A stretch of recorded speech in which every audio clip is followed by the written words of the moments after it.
Hello, hello. I'm back. I said I'd be back. I'm late, as usual, but I'm back. Get all my stuff together. Let's try that. Okay. I think I've got it together. Um,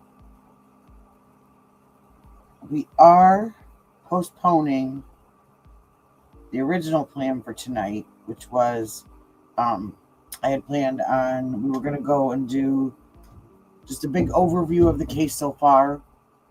And then while we were doing that, I was going to do some Lilo and Stitch Nails for one of my subs that has been begging me, but I had some issues with my printer and I wasn't able to get the graphics printed out like I thought I was going to. So that will be postponed to tomorrow. And Truth Warrior will be here. It's her birthday, so we're going to have a little birthday party for her by going over the case. So that's going to be her present. So let's see. Get everything set.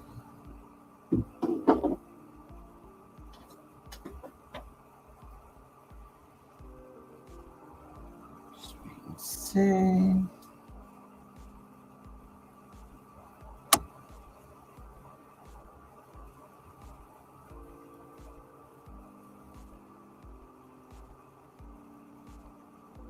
Just give me just a moment and I'll start playing this.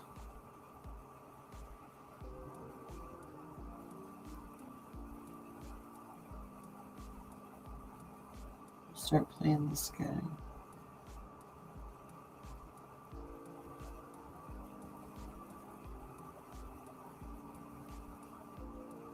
Okay.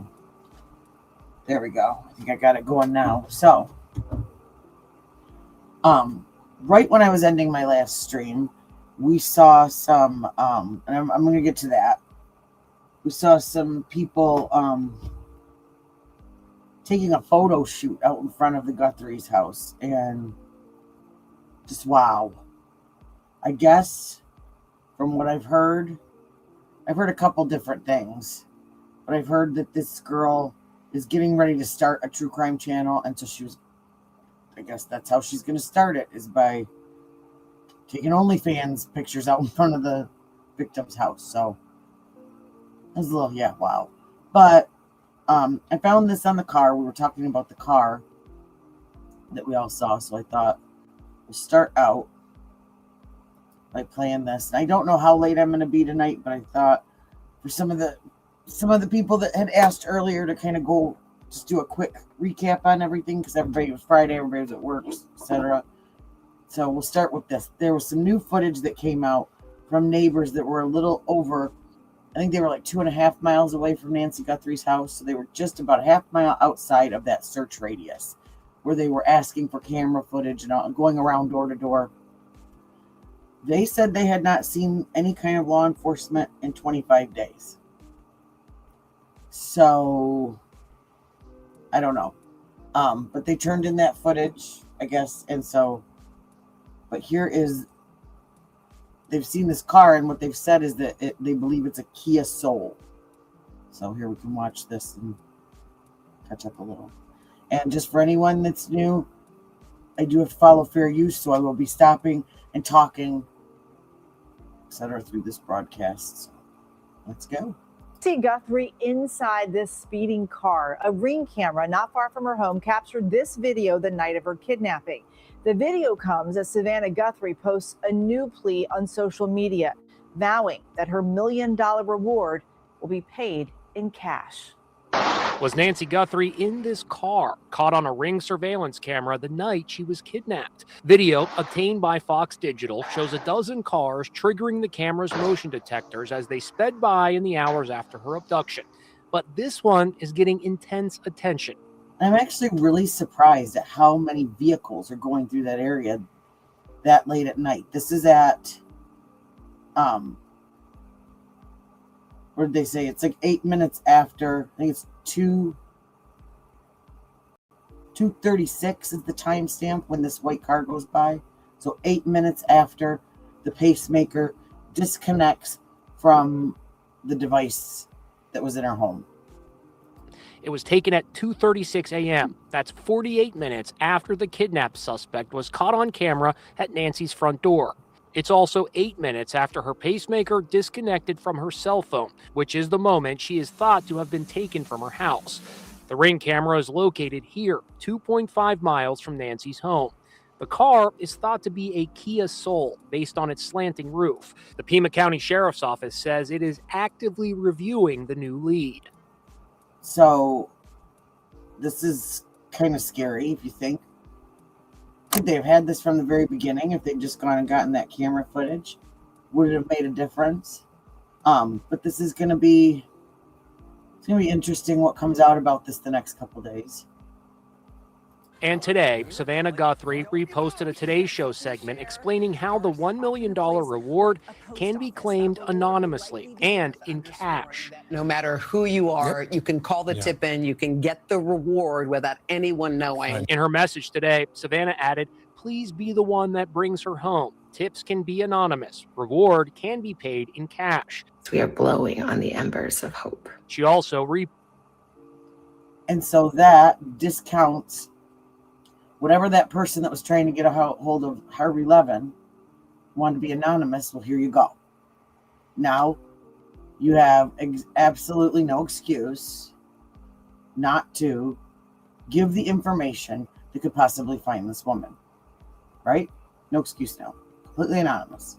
posted that gut-wrenching appeal, but some experts say the investigation may be stalled. We've never really seen a case quite like this. I mean, not since the Lindbergh baby kidnapping. So there's no precedent for how long it might take to actually get some answers. It is entirely possible that we will never have the answer. Sunday marks 1 month since Nancy Guthrie was taken. We need to know where she is. Today, Savannah Guthrie also posted this photo of her mother holding the family dog Fetch.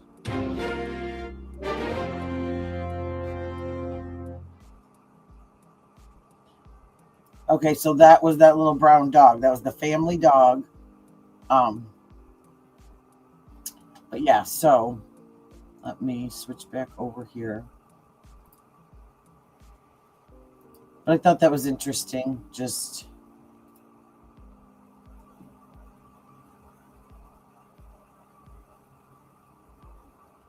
let me swatch to our next.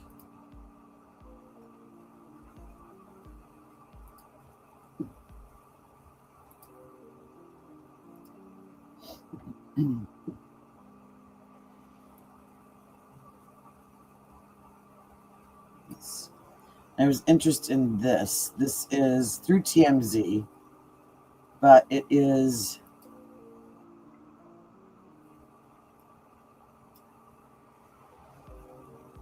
the FBI.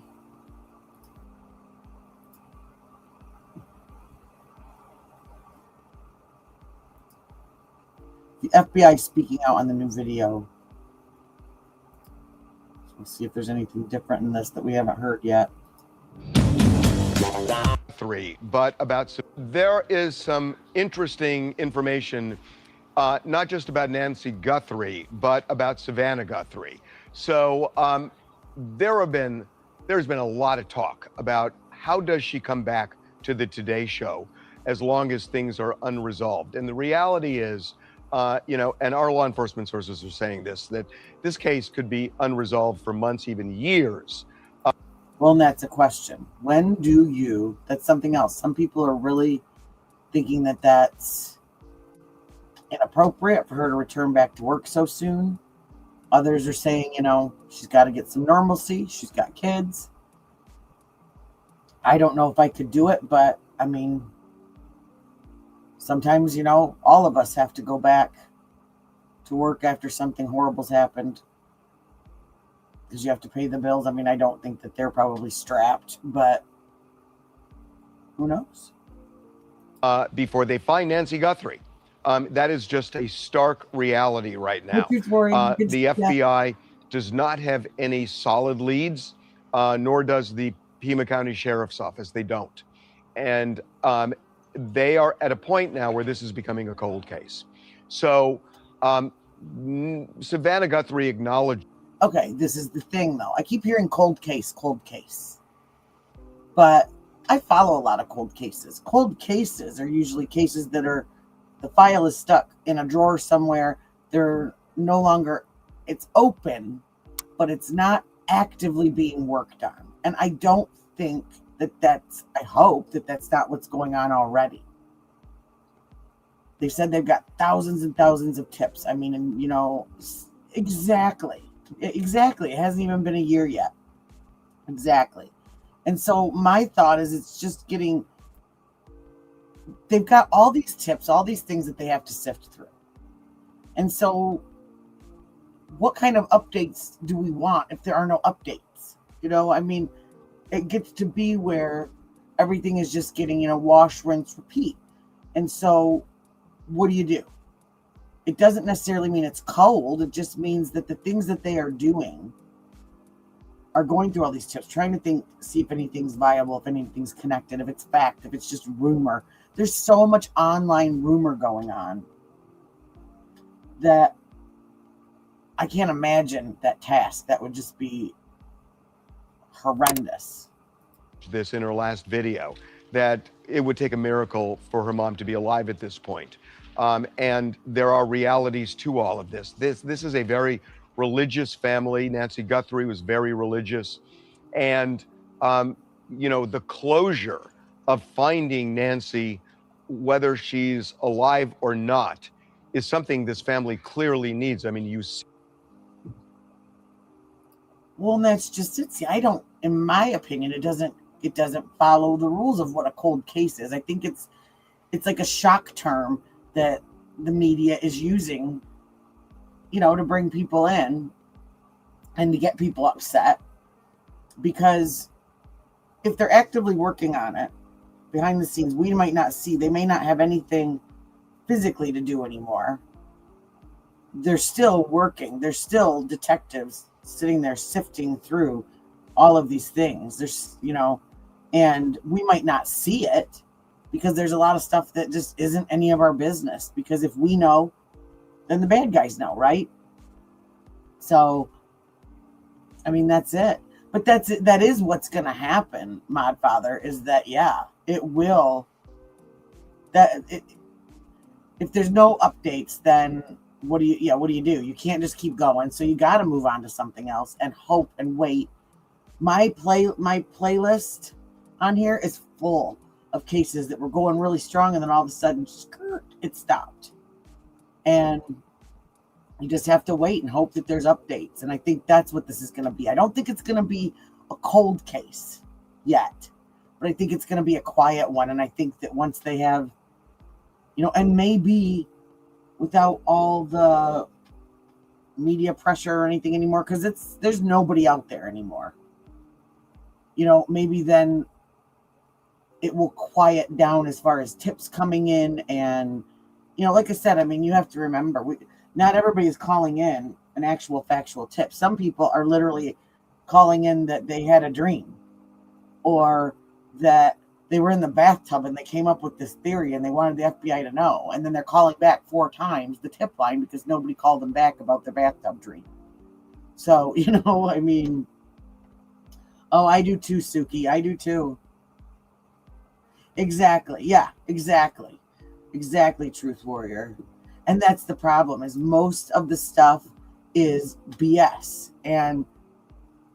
But they have to follow every single thing that comes through, because what if? And so maybe there is like a shred of fact somewhere in between 10 people that talked to their dog and their dog told them something, and 5 people that had dreams and 2 people that had 2 a.m. wake up thoughts, that. And I get that people want to help, but that's not helping. So, hey, my man, Jerry. See, that's what I'm thinking too, is you think about the Today Show.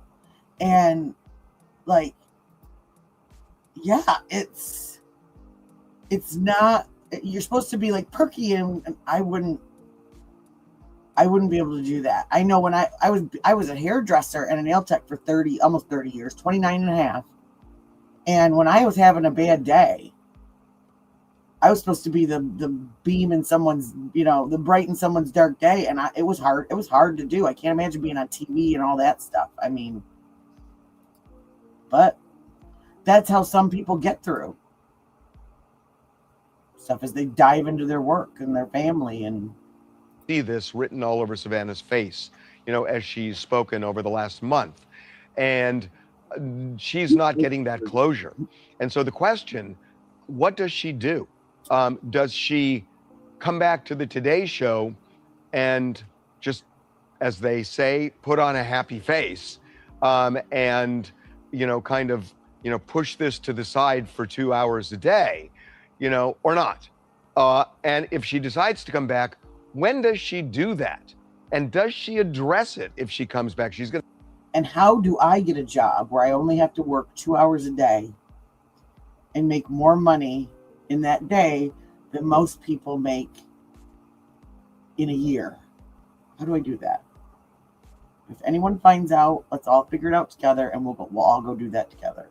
I have to say something, but it is a shadow, a cloud that will be cast over her. You can just feel it as you watch her, until there's some closure with her mom. So here's what we're told. We're told no decision has been made yet. And that Savannah, we are told, has not communicated anything to NBC in terms of a return date or lack thereof. And the important thing we're told is NBC has absolutely not exerted any pressure on her for any return date, that they are giving her the space she needs right now. So maybe another rumor that, going around. There seems to be a lot of them. But NBC is sitting back and waiting. So I think that, at this point, what you could say is it's up in the air. That, Savannah may come back. She may come back in 2 weeks. She may not come back. We don't know. She hasn't said, but NBC is not putting pressure on her. As for Nancy Guthrie, a video surfaced the other day of a dozen cars that were driving a couple of miles from the residence of Nancy Guthrie in the hours after the kidnapping. Yeah, and this is down that back road that leads out of the neighborhood. It took about 7.5, 8 minutes, I think, was the travel time between her house and that camera where that vehicle was seen. So that's why some people are speculating that that's the vehicle. Because we know that's when the Google video from the Nest camera captured this person at Nancy's front door. So that is at 2:12 when the Google search of the Nest camera revealed this man at Nancy's door. So he's there. Now, 2.5 miles away, there's a road, and there are cars going back and forth. One of them, the first one, you see past 19 minutes after that video was taken. So theoretically, 19 minutes would be long enough for somebody perhaps to go inside. I think so too, the Kia Soul, because we were looking earlier and we were looking up cars, and there's this black line that when we slowed it down, you could see ran from between the back passenger window around to like the hatch window.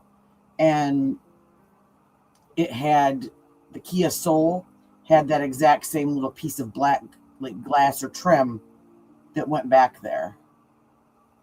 The back was a lot.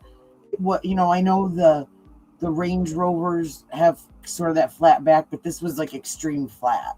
So that's why it just looked more like the Kia to me than anything. Take Nancy, put her in a car, and drive those 2.5 miles. So it is possible, in terms of time, that one of those cars could be the kidnapper's car. And there were a dozen of these cars, in that period of time. But the first of which 19 minutes after the person was on that doorstep. Our FBI sources say that this is a dead end, that the placement of the road against Nancy's house makes no sense, that it's the opposite direction from anything, and they have looked also at the ingress and egress around that road, and they have already looked at this and said there is nothing here. So even though it seems enticing to see that car go by, the FBI, we're told, has already made a decision that there is no real lead produced.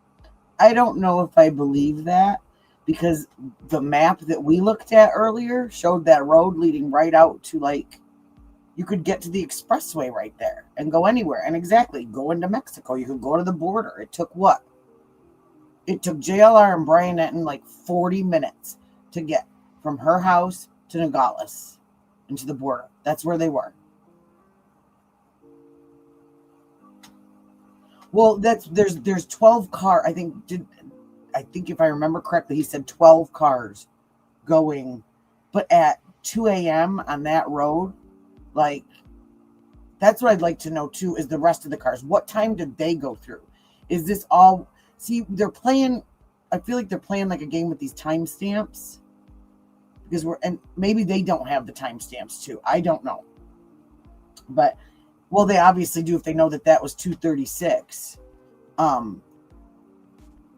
It just, I think it's one of those things that it's one of the very few leads that the public knows about, and so everybody's going to hang on to it. I was amazed at how fast they were going down that road, because it looked pretty treacherous. But I guess if you live out there, you're probably used to it. So it could have just been a neighbor dropping. My thought was it could have been like somebody dropping a girlfriend off or something like that and heading back home, or by the video. So right now, they don't have a suspect. They don't have a person of interest. They do not have a vehicle. They clearly think there is something to that first ransom note that we and 2 local television stations in Tucson received. But as far as we know, they have not been able to track down who wrote that note, nor are they able to track down the person who has been sending us demand letters saying for a certain amount of money, they will give them information leading to Nancy and the kidnapper. So this is becoming a cold case, and it must be an absolute nightmare for the Guthrie family. Hello, my name is Liza. I'm from Louisiana. Me personally, I think she should give it a little more time. Roughly, her mom's been missing for 26 days. I don't think they've dotted all their I's, nor crossed all their T's in that short time frame. I wouldn't return to today's show until my mom returned home. But what happens? But I got to ask you, because think about this. What if they just don't find Nancy? Do you put your... That's something that we talked about earlier today. What if they don't? Like, everybody can't keep just sitting out there staring at the house. Everybody can't just keep going. I mean, unless there's new stuff that's factual that's popping up. And I don't know that I would ever be able to get over something like that, my man Jerry. Like, my thought is, losing a parent is really hard, especially being that they were as close as they were. I mean, they were like best friends. It looked like, at least to the camera, and the way that she talked about her mother,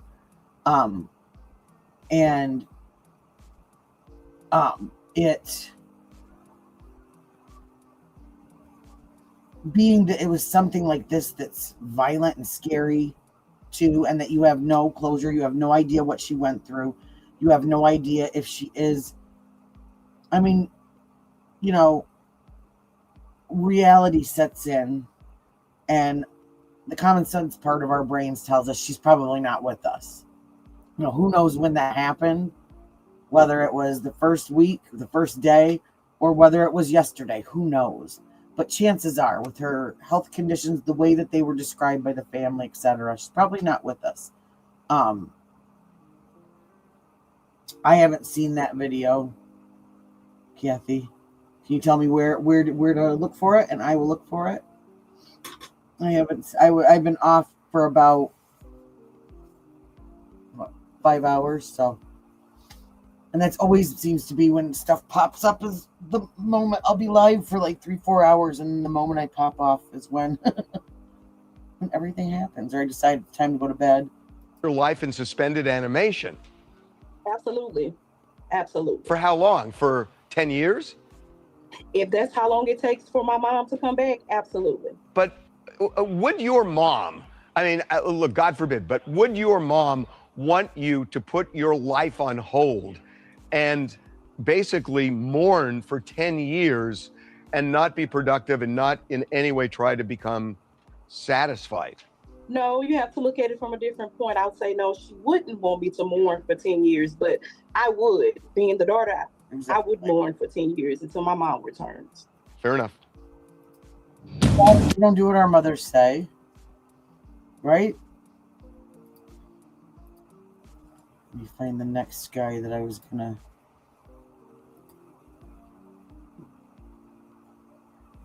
I wanted to see.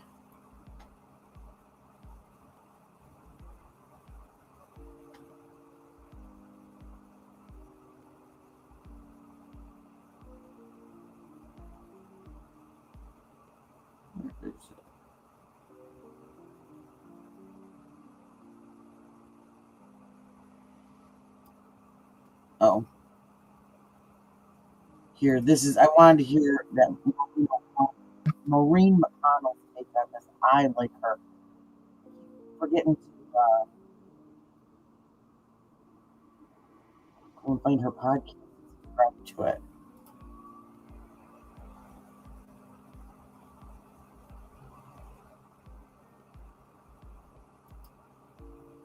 I don't know. There's a lot of people broadcasting about this, so I haven't seen it.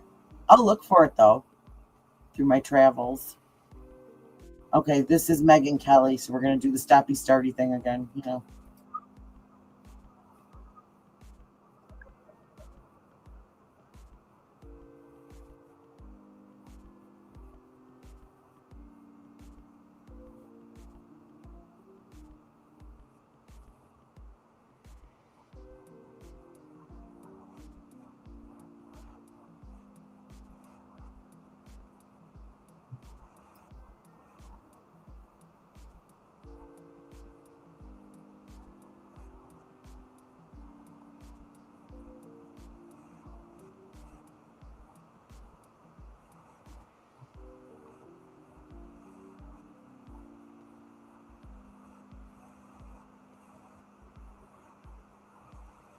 Okay, now I had heard 25. Well, what today's the 27th, and they got the kid 25 days ago. So okay, so on that, so they said they hadn't seen law enforcement in 25 days. So maybe that's what they meant. They hadn't seen them at all.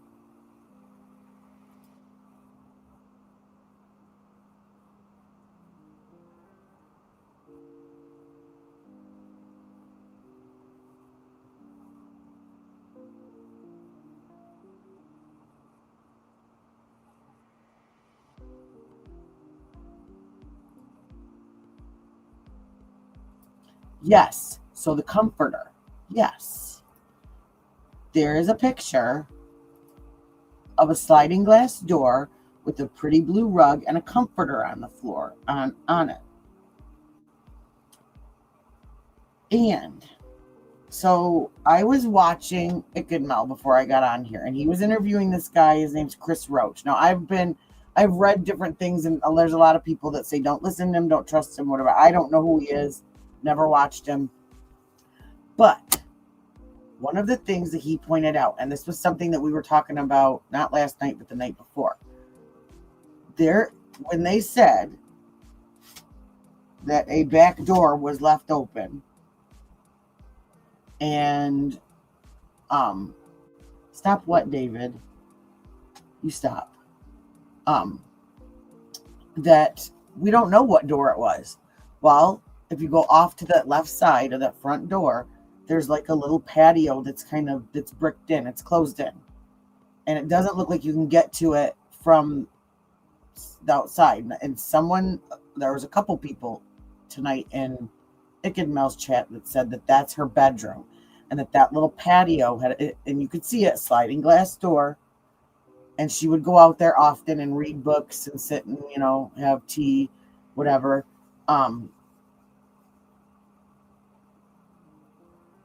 That's what I'm wondering. If maybe she had it cracked to let some fresh air in at night. I mean, people do that, not thinking that that's a fully enclosed area and she's safe.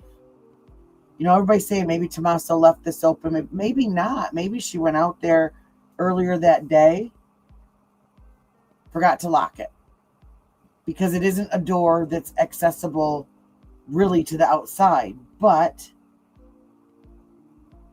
And wouldn't you have the blood pressure spike at 2 a.m.? Somebody comes in your sliding glass door, you're in bed, and all of a sudden somebody's standing over you.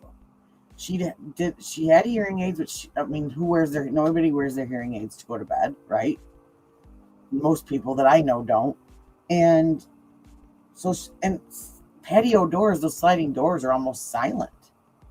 So, well, and that's it. They could have jumped it easily, but maybe she just, my thought is she just wasn't thinking, because I think about my backyard and I feel safe out there, but really and truly, anybody could just hop over there and do something. Hi, Lynn. Good to see you.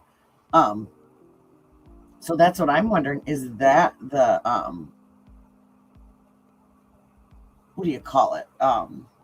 Is that the way that they got in and then took her out that back door? Or maybe they did take her out the front door, because that's not that far from the front door. I mean, they'd have to, pick her up over the wall, but, they'd go over and then, no, they could park right there and then go right to the front door. It's okay. I get like that too, my man, Jerry. I get excited and then nothing but what comes out?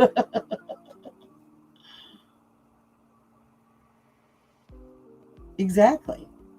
And I was watching, and I can't remember who I was watching. They were talking about, again, we don't know the timestamps on those videos. So what if that was afterwards? What if that was an afterthought as they're walking out to get that one last ring camera? Oh, there's a ring camera. Let's grab it.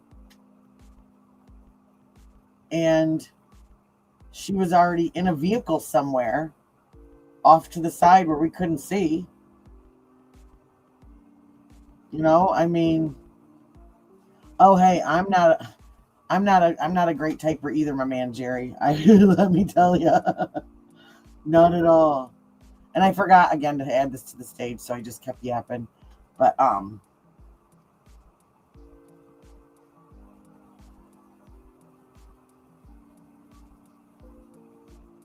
yeah, they could have pulled right up.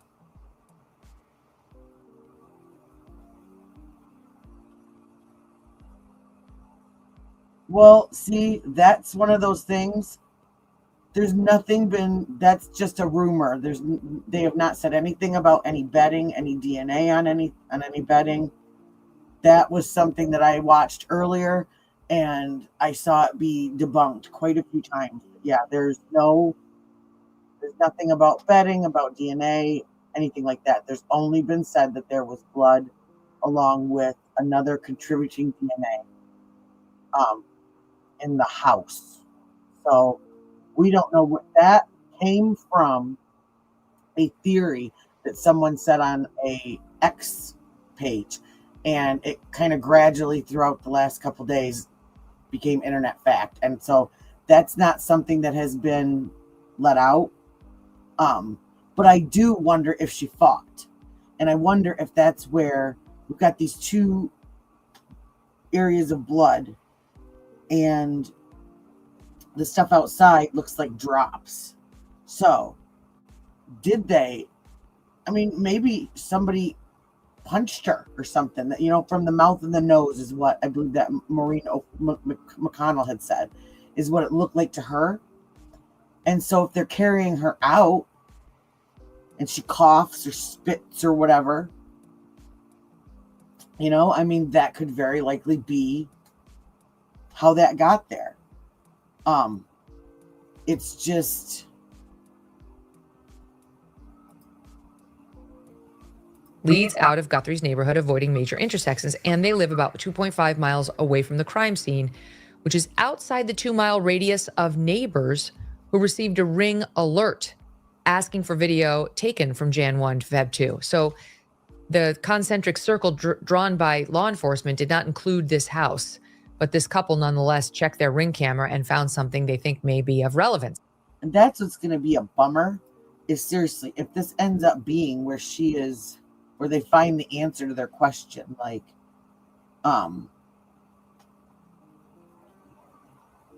was there all along, you know? I don't know, like I was saying earlier, you know, if there's no updates, then what do we do? You know, we have to just accept it and, you know, move on to something else that we care about, someone else that we want to.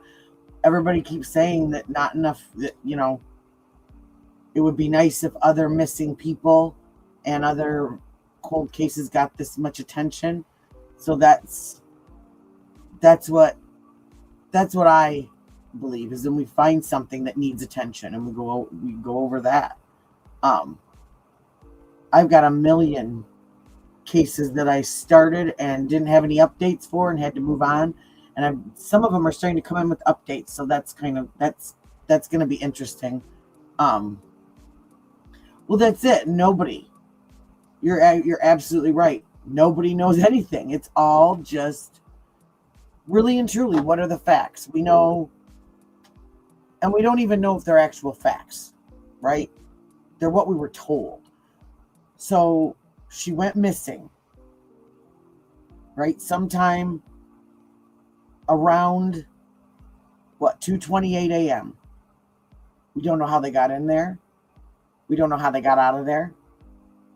We don't know if she was alive or dead when they took her out. We don't know who it is. We don't know who it's connected to.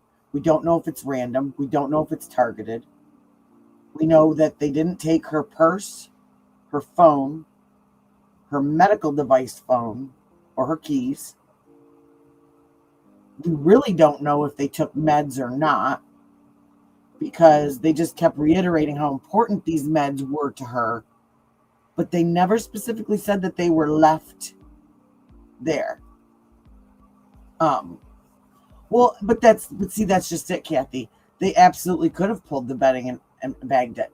We have no idea what those FBI agents were doing in that house. They went there, 2 or 3 times, and were there for like 2 or 3 hours at a time. They took some boxes out. They took some bags out. So they very likely could have.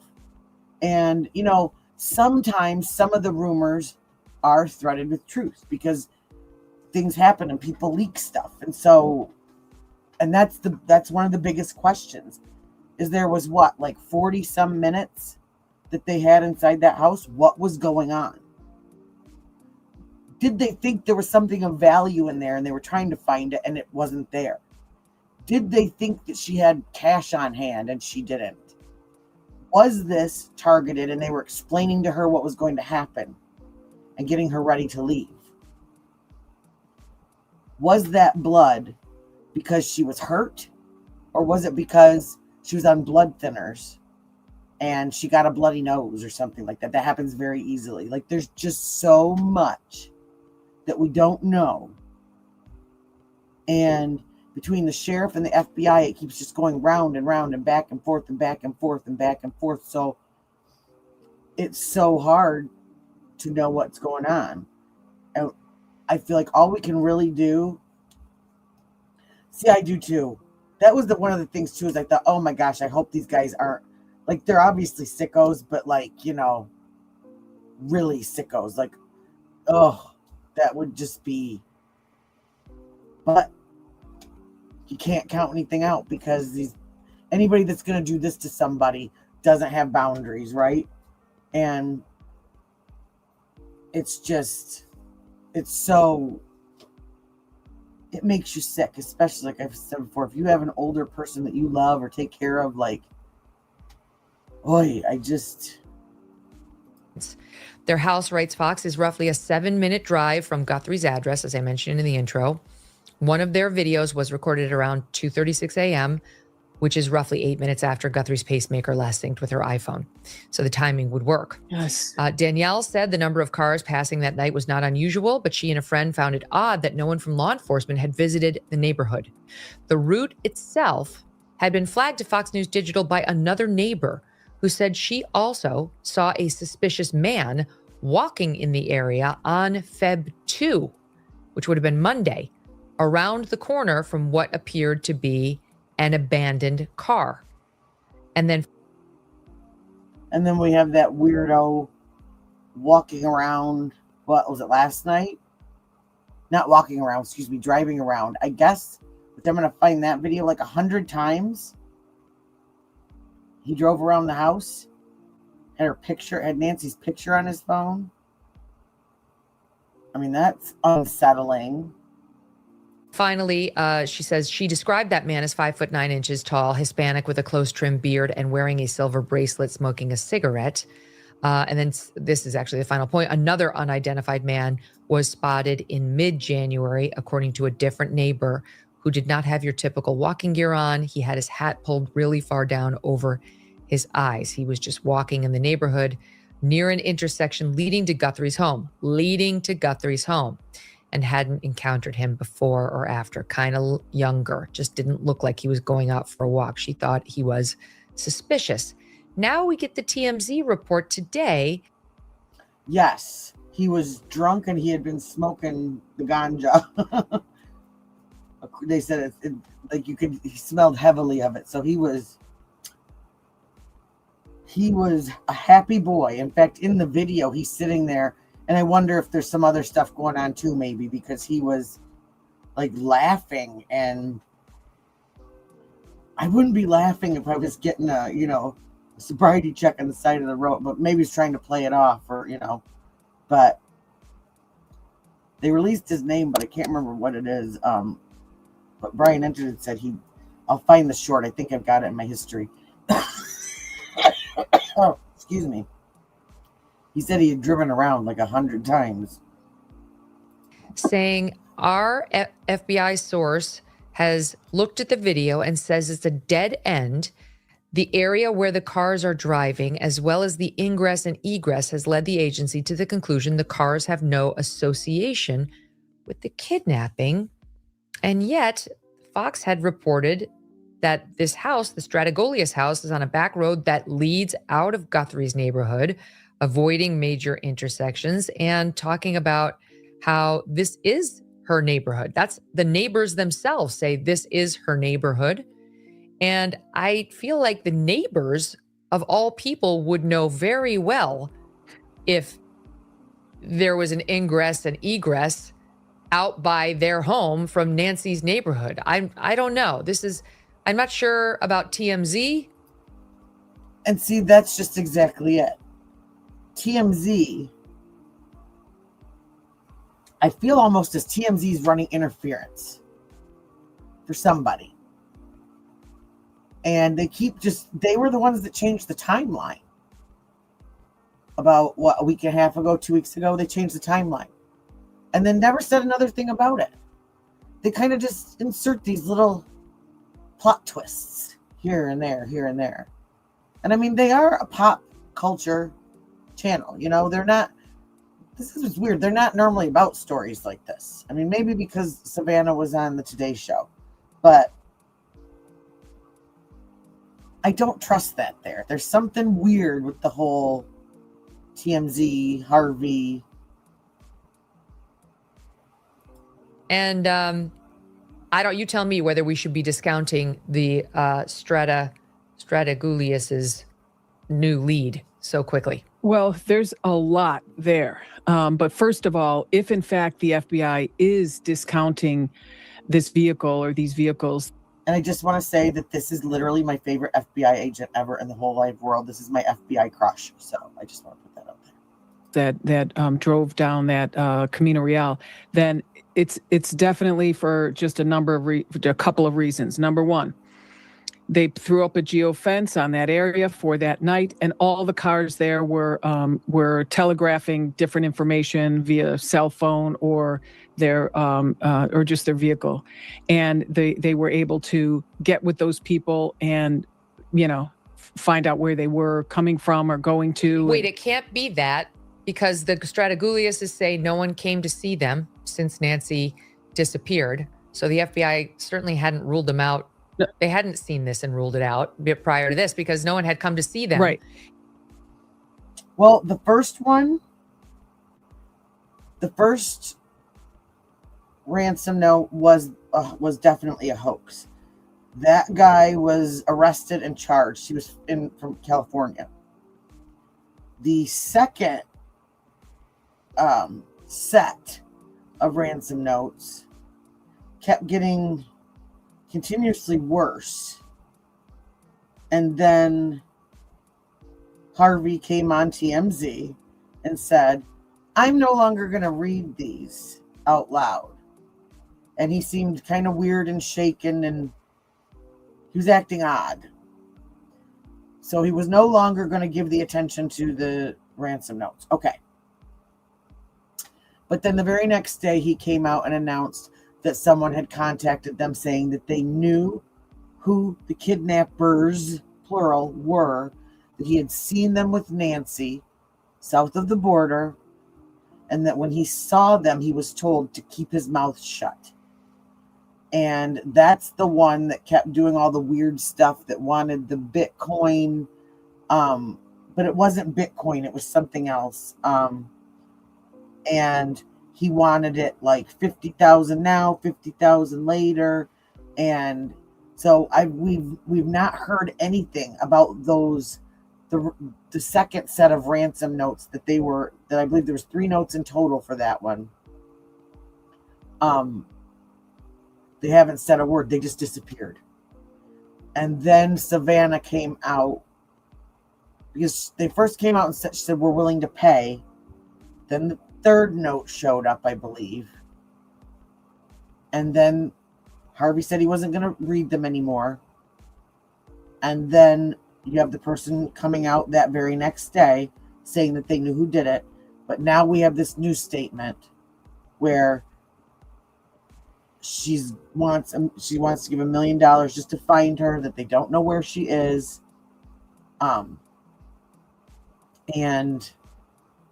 that they know that she knows she's probably not with us anymore. So my thought, I kind of felt like that was probably a dead end. Yeah, and that's it. The money kept changing, and they had put some money in that account. Somebody did, but we don't know what happened with that.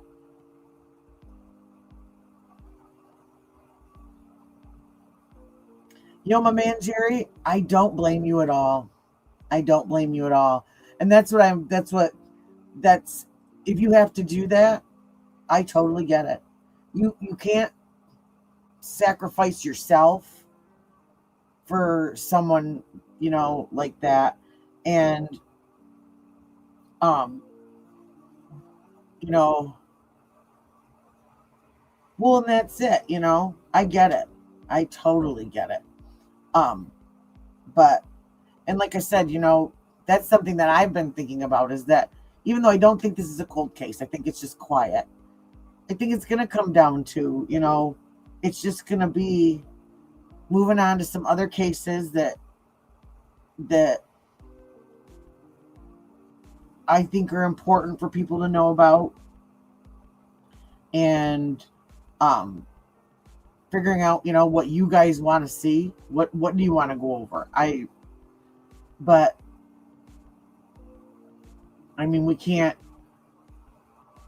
We can't spend our whole days and nights sitting watching an aloe plant, or is that an aloe plant or agave plant? I don't know what it is, but I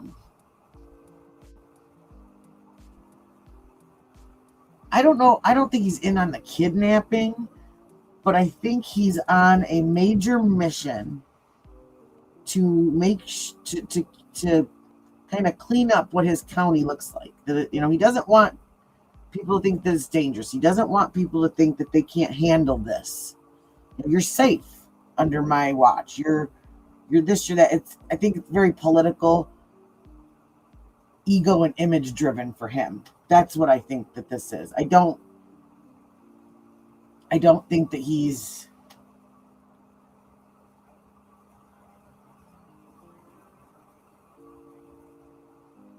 yeah. It's just I just don't trust this guy. He is. I mean, and it's even to the point, seriously, where, I mean, I've said this a couple days in a row. I cannot put even the word sheriff in my title without it getting flagged for spam, and it makes me pick a new title before it will publish my live. Like, that bugs me. Yeah. I can put FBI, I can put LE, but I cannot put sheriff or nanos. Can't put either of them in. It flags me and it won't let me post it.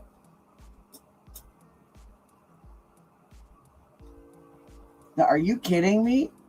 That's weird to me. So how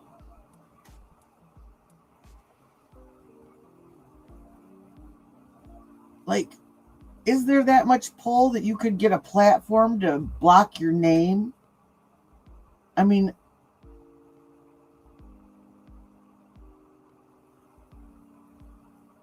well, exactly. Exactly. He's blocking the FBI. He blocked Border Patrol at first. When during the first press conference, he literally was talking about budget and not having, we don't have this and we don't have that. Okay, but you were offered it by the Border Patrol. You were offered certain things by the FBI and you said no to them. And okay, fine. But then you've got to have some sort of plan B, and I don't think that he took this seriously from the beginning. I think that he probably just believed that they were being over dramatic or something, and that she had wandered off and something had happened to her, because they kept saying she's sharp as a tack. She's sharp as a tack. They just wanted to make sure that everybody knew she was aware.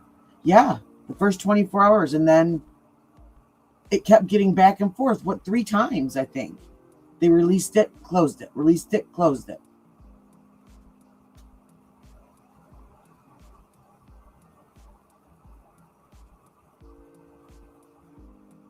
Do what, my man, Jerry?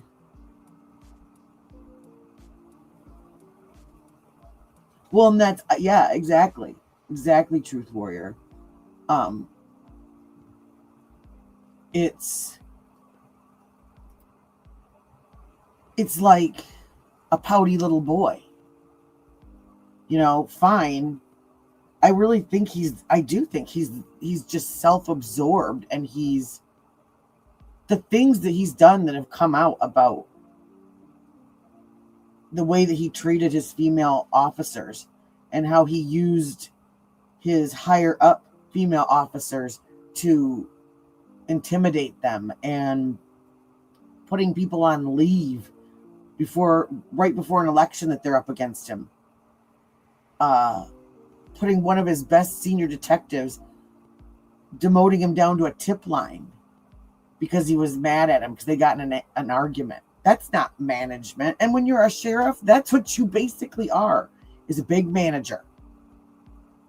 And you've got to deal with people. You've got to do what's best for your department and for your officers, not what's best for you and how it makes you look. And no, he wasn't involved in any of the search parties. And I was talking about that this morning. Like I said, we get spoiled by our sheriff. And our sheriff this morning, I woke up to a Facebook post of him there was a large house fire overnight, about half hour away from me. And he was there all night. And there's a specific, they're having an investigation because there's something suspicious about this fire. There was a 66-year-old man and a 64-year-old woman that perished in the fire. But they also said that they had heard, people had heard ammunition going off. They're not sure if it was just something that was stored or something, but they said there's something happened in that house, that this isn't just an accident. And so he was there from like midnight until 6 o'clock in the morning when he did the post. And he was there directing everything, telling people what to do, where to go, and it is Antonia. I think people like that sleep. They sleep just fine, because I can't imagine anyone with like any kind of like self-awareness would not feel, would even think about doing that stuff to people just to get ahead, and no, we don't do like politics or religion in here, because like we always joke about what's the best way to start a fight, say something about politics or about religion. But at this point, I don't trust anybody. I don't trust anybody in the government. I don't trust anybody that's supposed to represent me. I want someone that represents me to know what it's like to have to worry about how you're going to get groceries on the table for the entire month. Okay? That's going to be requirement 1. Requirement 2, have you ever had to worry about having a roof over your head? Number 3, when there's a power outage, have you ever had to look out your front door to make sure it was an actual outage and it wasn't just your stuff getting cut off?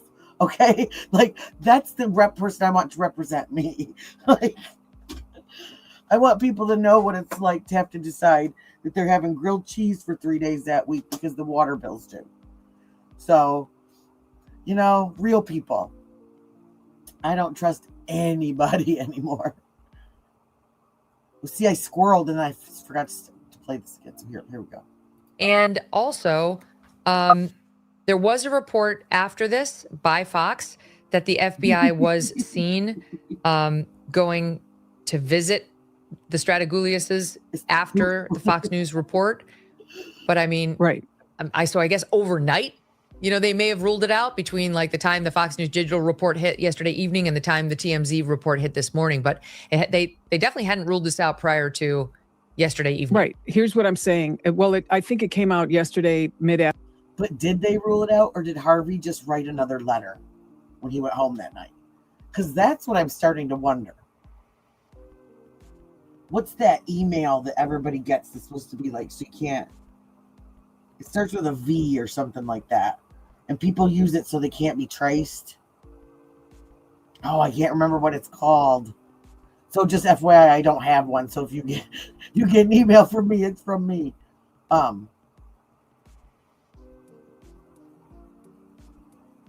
Well, and that's it. VPN. Yes. That's just it. I don't believe anything. Afternoon, if I'm not mistaken, the Fox, it came out on that, and a lot of people were getting alerted. What I'm saying is, right then you've got the cast team with the FBI, and they're already doing all kinds of work, and they're up to their eyeballs in it. And now they're like, okay, let's throw a geofence. You don't have to go there. You don't have to visit anyone. Initially, and you put a geofence up on that area at that time frame to see who's going past. Now, what we would expect if these were the offenders is we would expect no activity coming from the car, maybe a little from the telematics, but definitely not from cell phone data, because we've already found out that there was no cell phone data pinging or anything around that house. They probably used little handheld radios or something. So they looked at that. Well, I think, wasn't that said that they thought that was in one of the pictures, like an antenna sticking out of the pocket?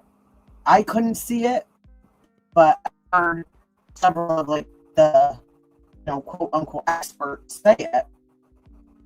See, I'm not sure, but I've been reading through X and stuff like that.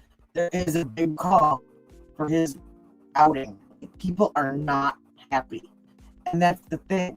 I think a lot of this stuff was done before and only certain people knew about it. But this is literally worldwide news. You know, we have people from, like, we had from like 6 different countries in here asking about this. And I'm just a teeny tiny channel. Imagine like JLR or Mel or JD channel that have these 100,000 subscribers and they've got, you know, chats with like 1 million people in them. I mean, like, that's how many people know that this dude screwed up. And I mean, wow.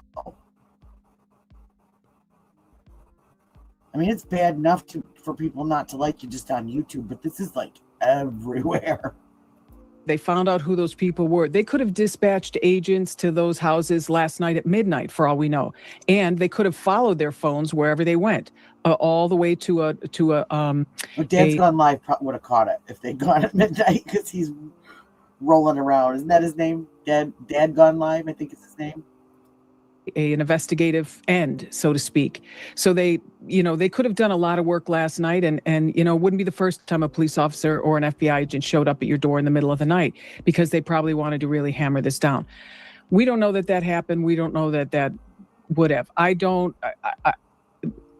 All I can say is I would expect 1 or 2 of those vehicles to have no telematics pinging or nothing from phones pinging if this was our offender perp. or our maybe two vehicles. Yeah, I think she is too at this point. Almost a month. I don't know. That's something we were talking about earlier because we really don't know about the meds. My mom always got like 90-day supplies. And so she always had extra bottles laying around of everything. And I mean, did she grab one that was half full? Did they grab one that she had filled and the family found one sitting there that they thought was her current one and it wasn't?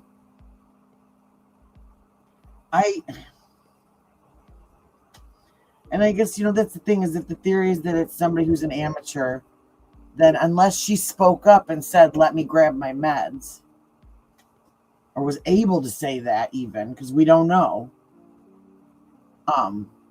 And again, she could have literally had a heart attack. That blood pressure spike could have been a stroke because she was so startled by seeing some man in her room, because her daughter has said now, yes, she was taken out of her bed in the middle of the night. So I still wonder, that sliding glass door that's in her bedroom, that could have been the door that they came in. They walked right in her bedroom. And it could have been something as innocent as, because that was a closed off area to her, she never thought about, maybe she cracked the door for some fresh air because it had a screen on it. And even if you lock those screens, it's so easy. You just poke your finger through the screen and flip the thing up. It's nothing. Those screen locks are nothing. They just basically keep the door from blowing open. I mean, it really does nothing. And I don't know. I think whatever they did, it was botched and it didn't turn out the way that they thought it was going to. And I just kind of feel like in that first week, whether or not it was that day, that probably was,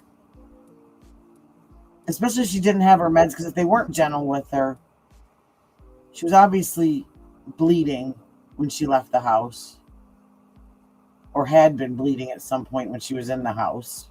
We don't know if there's a trail or if it's just in one spot or if it's in the kitchen or if it's in the bathroom. I mean, we don't know. And would they have thought of that? Of, let's make sure we've got our meds. Let's make sure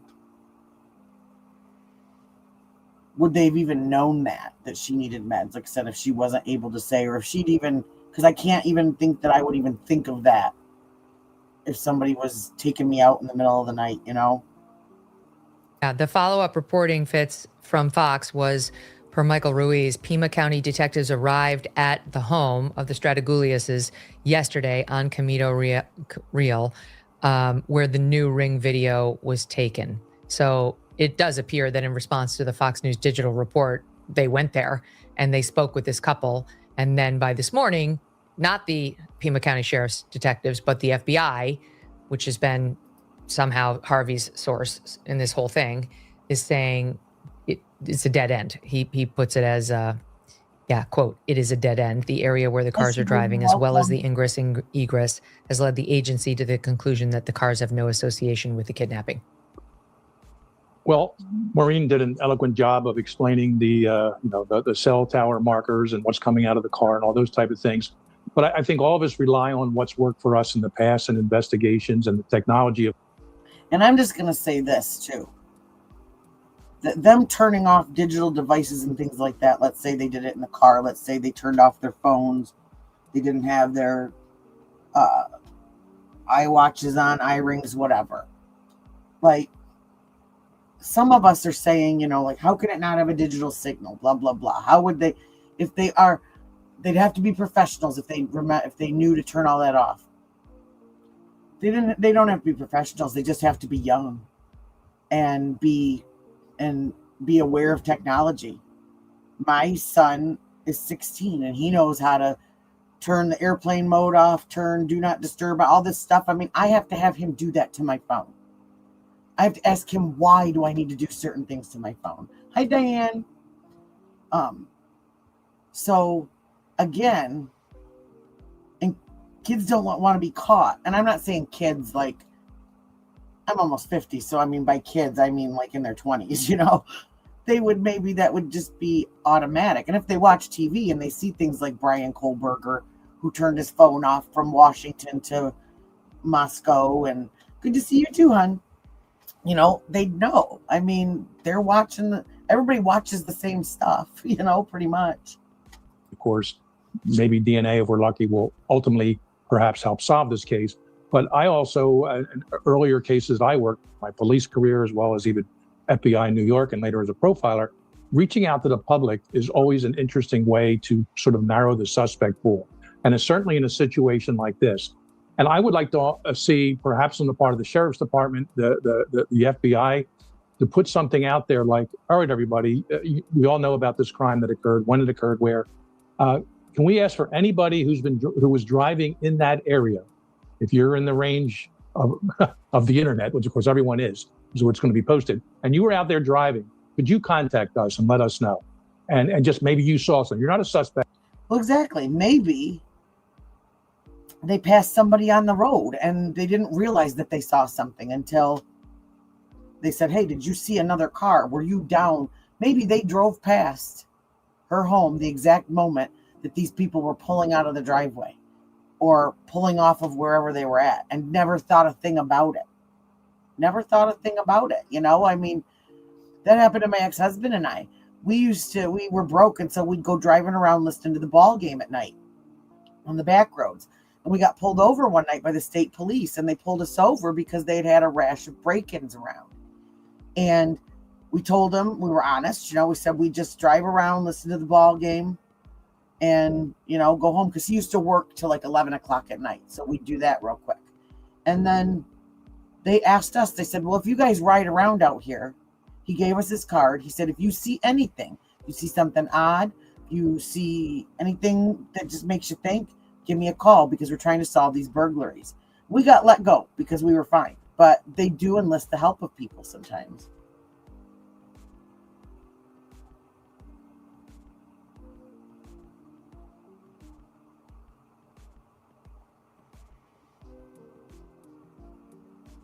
Yeah, that is Nancy Guthrie's house. Yeah, it was found. The deeds were found. It's in a trust in their family. That Nancy is Savannah's mom's name. There's that Lisa Guthrie case. That was from back in like 1977. But I had a couple other people ask about that, but I have not. I've looked into as much as I could find about it, and I haven't seen any connections between the two. They're not related. They're not.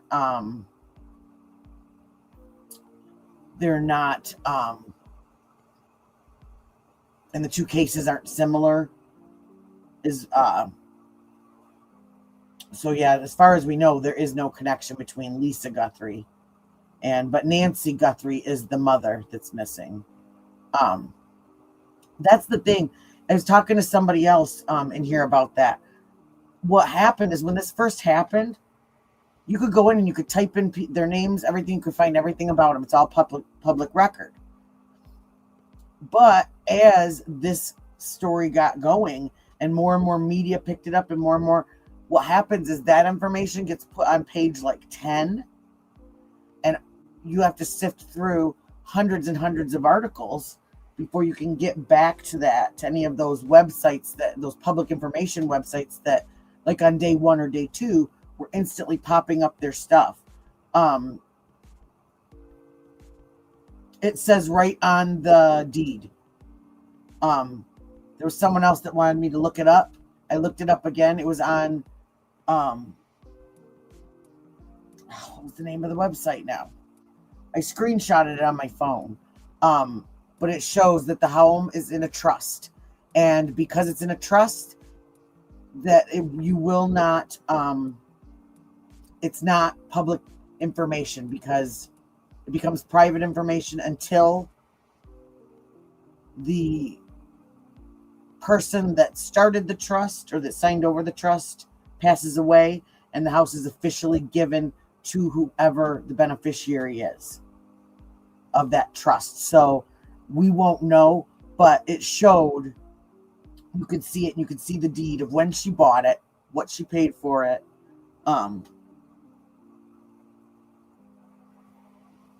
They have posted deeds. They have posted it. I found it on X and I found it on Google. I think it was on Google. I used 2 different websites. One, I believe, was People Finder.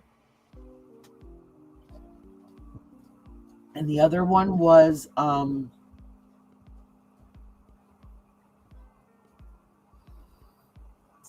what was it? It was like it's like White Pages or something like that. But there's 3 websites. You just type it in and you can find it. Oh, no worries, Truth Warrior. No worries. Maybe you saw something, a car went by, somebody pulled over doing something strange. Oh, exactly. And then these videos there may be more videos coming in. There may be some we don't know about also. And do your best to slow everything down, blow them up. There's technology now, they can make it probably read the tags. And then if a person in one of these cars is not. And that's what I'm saying, is the deeds that I saw showed the home when it said, I'm trying to think of what it said above it. But it says like owned by trust. So that was why if you typed that in, it wouldn't come up, I believe, is what it said. Does not contact the FBI or the sheriff's department. Doesn't mean they're guilty of anything, but it's something I think we'd want to talk to them. They can have an affair and they shouldn't be out, doing what they're doing.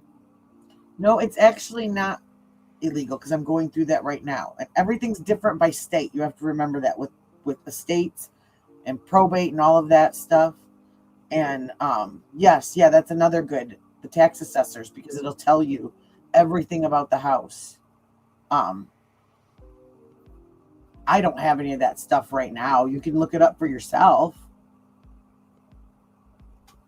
But I did it on a live back, I don't know, maybe 2 weeks ago. And then I had someone ask for it again last week, and I looked up all the information and I got it ready, and they never showed back up. And so I moved on. So, but yeah, you can totally look it up. Look for the Pima County Tax Assessor's Office. So So no, it wouldn't necessarily be under Nancy Guthrie. It could be under a trust, or but it can be, properties can be in limbo because it takes a while for the court sometimes to decide, if there isn't a trust on it, who the representative of that person that would be Nancy Guthrie should be. And so you have to wait and you have to do that. At least here, that's what you have to do. 3 a.m., whatever. But let's try to get people to come forward and say, yeah, I was driving right in that neighborhood, or, a mile away or 2 miles away. That's, yes. The trust does have to be in a name, but this is what I got from Google, because I looked that up about that. The trustee and who the trust's name is under when it becomes a trust is not public information. It becomes private information then. That's what it specifically said about how you find out who the trustee is. And so the trustee, that's what if it's not right, then I'm sorry. That's what I found on Google.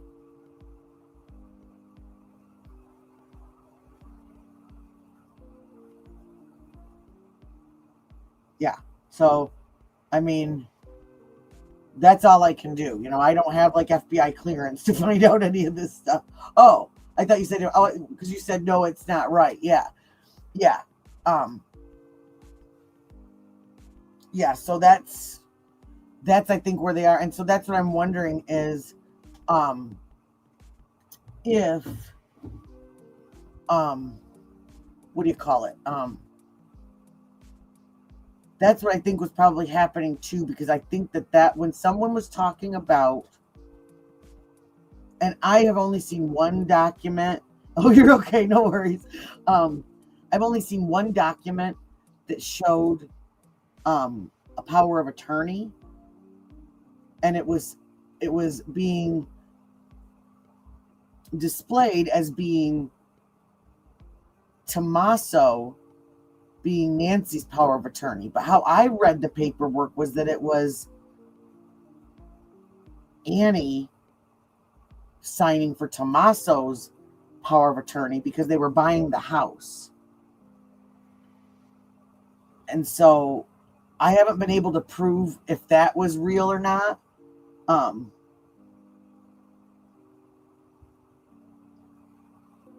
Well, what we did with, it could be a situation, again, different states have different rules. So I had to go by my state rules. But before, when my mom turned 75, what we did was we signed it's called medical durable power of attorney and financial durable power of attorney. And you have to sign that before someone starts showing any signs of, like, say, dementia or memory loss, things like that, or sickness, because they have to be in a good state of mind and of health, because those can then be applied if, say, like my mother started to get confused and couldn't make her own medical or financial decisions. It gave me the ability that if she wasn't physically or mentally able to, say, make deposits, write bills, checks, things like that. But the moment she passes, that stops. Yeah. And the minute that they pass, it stops. And then you have to, in Michigan, then you have to go to court and have to become a legal representative.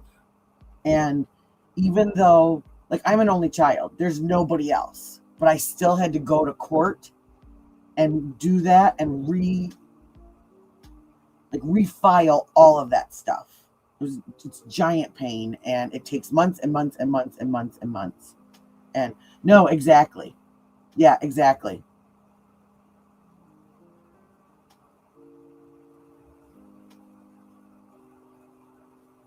And that's what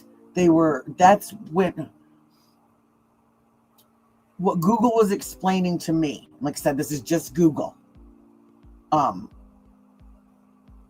was, yes, that you do that because, and that was when it explained the wording and the situation that was on the paperwork that I was seeing. That's what it said, is that is most likely an irrevocable trust, and that people, like you said, people with money do that.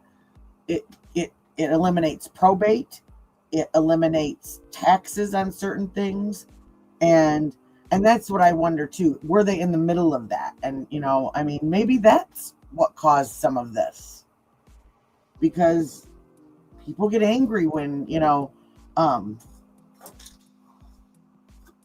there's that movie about a reading of a will, and all these people that in the family like getting in these huge fights about it. And so that's something that I have wondered. I have definitely wondered that maybe that was part of the trip when she came home.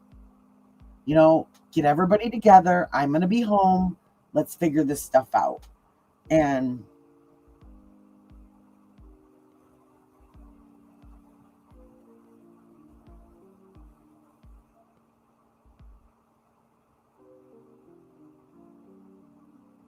close to the top.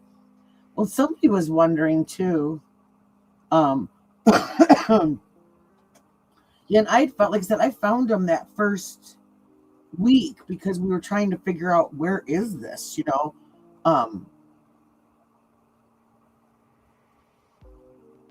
and that was how we found everything. We were just trying to figure out Annie and Tommaso. That is Nancy's daughter and son-in-law that live 4 miles away. They were the last to see her on Sunday. Was it Sunday?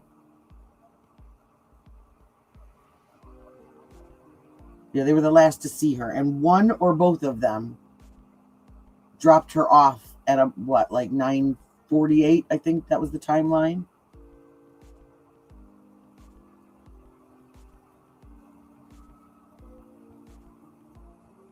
No, I mean when she came home a few months ago for that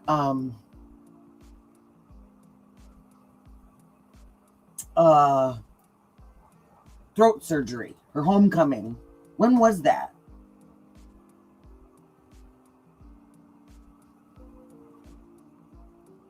Yeah, and that was the thing, is that Tommaso dropped her off.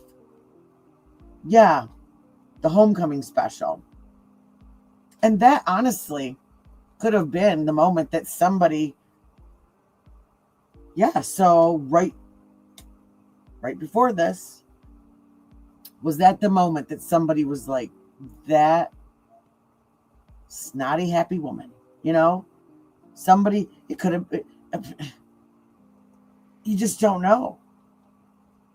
Oh, no worries. It's honestly, everything changes so much. Even if you're behind, you're caught up, because if you followed this from day one, it's still confusing. And I'm not even 24 hours with this stuff. I mean, seriously, like when I get off of here, I'm watching, I've been watching old episodes of that show Catfish. I don't know why. I'm so embarrassed to admit that, because that's such a trash show, but I cannot stop watching it. I don't know, it decompresses me, maybe, I don't know, but yeah, so I mean, that could be, did it start then? That'd be enough time maybe for somebody to,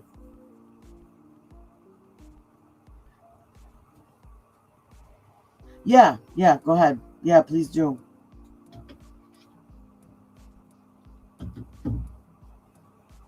Oh, I got the right phone. I had to make sure I had the right phone. Yeah, and I think we need to do that every once in a while. It's not healthy just to sit 24 hours a day and watch just, and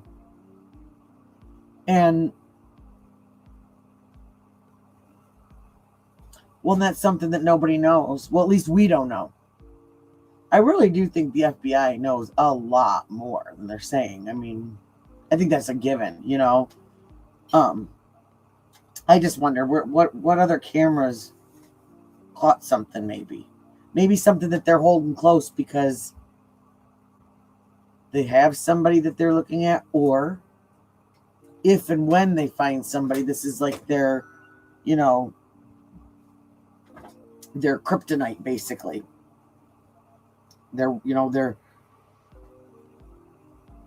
let's see.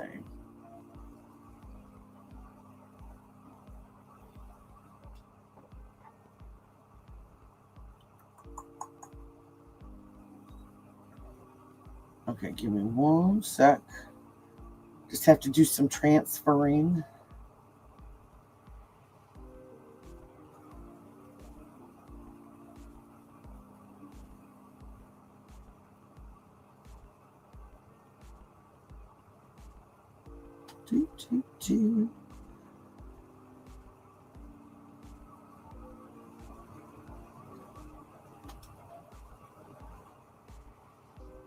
Well, that's what I wonder. Yeah, have they gotten something that, yeah, they're just kind of holding back?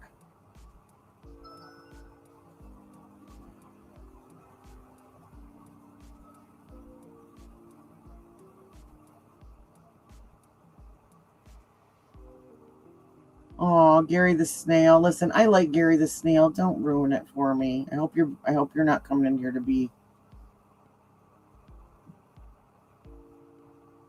slimy.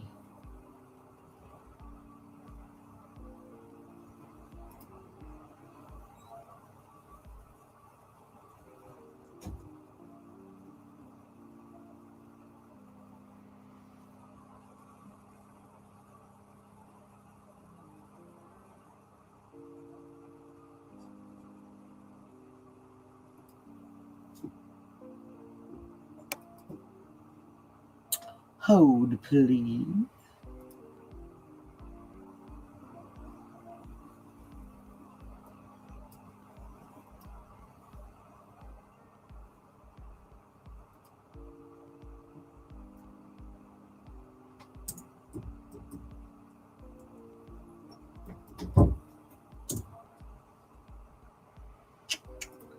Okay.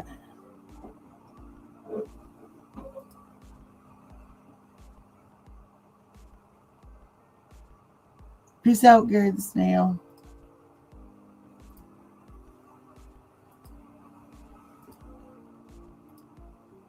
Okay.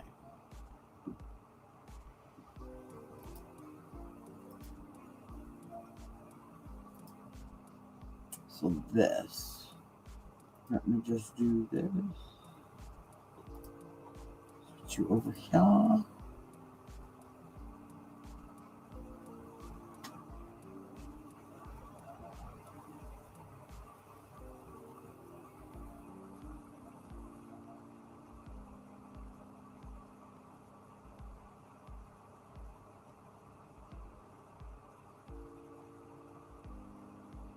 So right here. Yep. Revocable trust. There you have it. And the document that I saw said original owner or current owner, Nancy Guthrie. And then underneath it said something else, and then it said trust. So yeah. That's on Pima County. She found it on Pima County Assessor's website.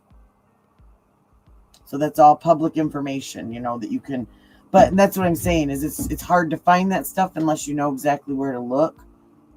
Because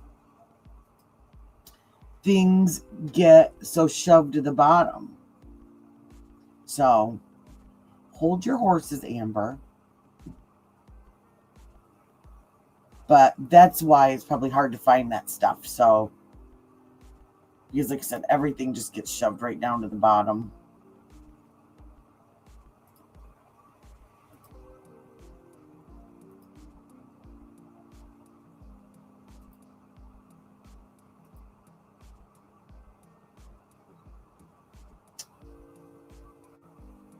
Okay.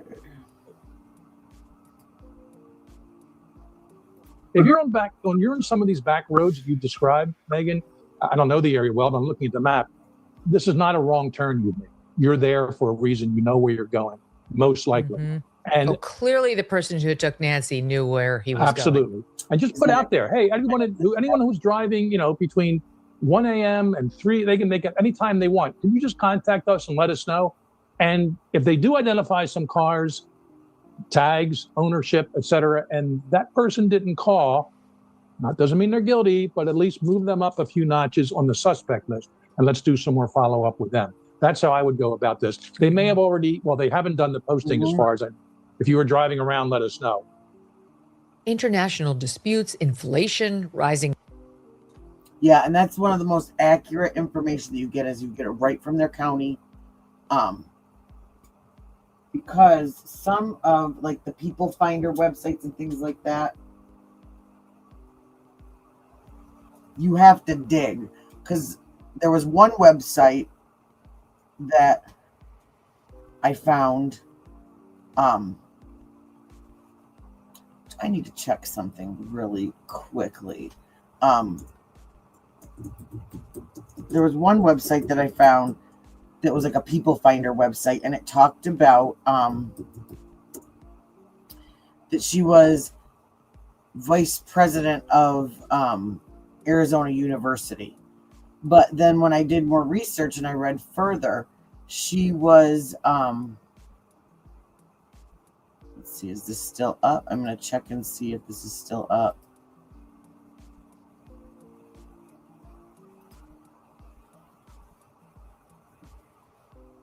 Now I found, now it doesn't say it anymore. Oh, okay. I should have screenshotted. I can't even speak. So I'm going to show you this.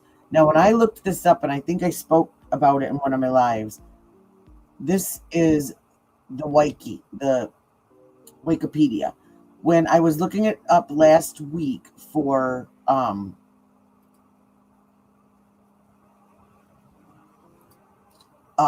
whoever had come in here and asked for it in the chat, it was Nancy Guthrie, and it gave her bio.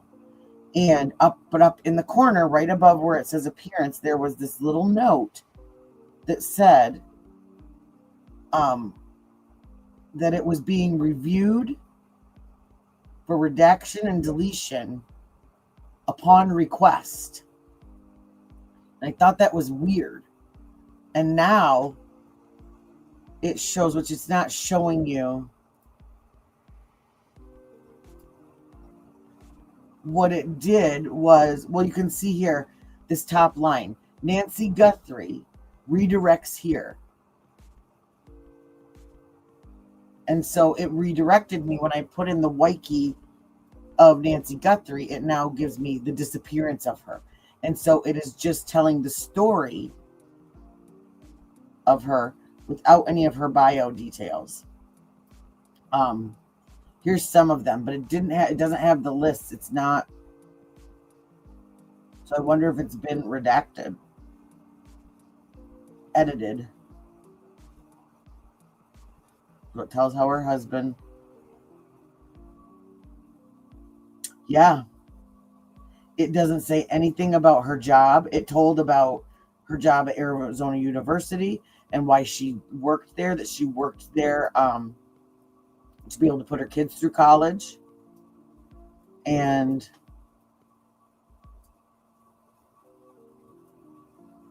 all of that's gone now. All of that's gone.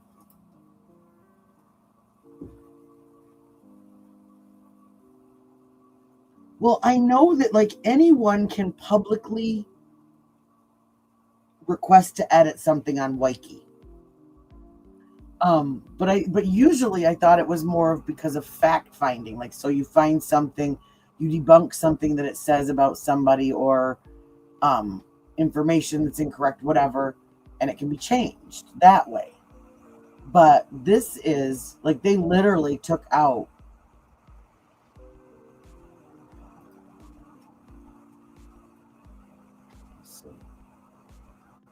sorry, I'm gonna go fast, so don't anybody get sick.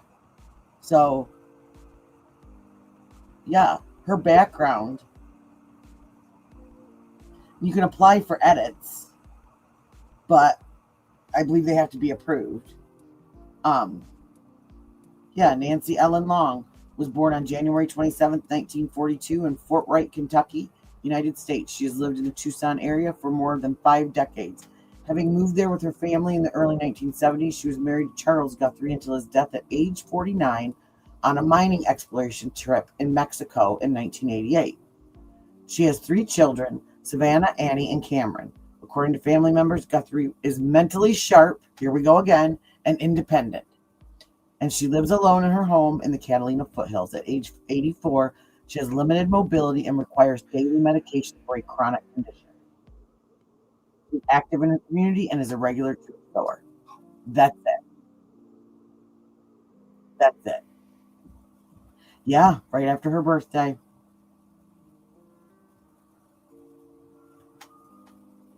Well, that's just it. I mean, maybe they don't want the kidnappers, whoever did this, to know those personal details about her. I mean,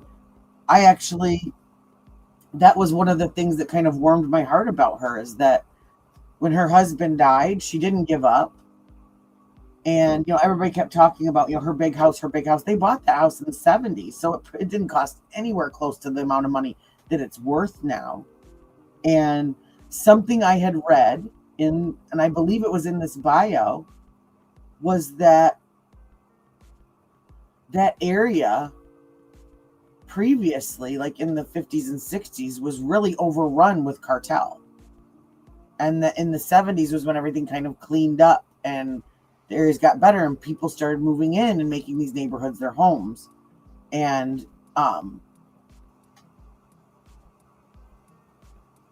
I wish I had. I'm so mad that I didn't. I'm so mad that I didn't. And that's unlike me, because I am such a screenshotter. My phone is like coughs when I click the buttons anymore. And so it talked about that after her husband died, she went to work for Arizona University as some kind of consultant and like an administrator, I think, but she wasn't vice president. It didn't sound like, and then the reason that she did that and worked full time, raised these 3 kids by herself. And we don't know, what financial state she was left in when her husband passed. I don't know anything about that, but she knew she had to put 3 kids through college. That was important to her. And so she worked and did that so that they could go to college there. And that's something that they were really proud of, is that they graduated from Arizona University. And I don't know, it's weird. I don't understand why. And they talked about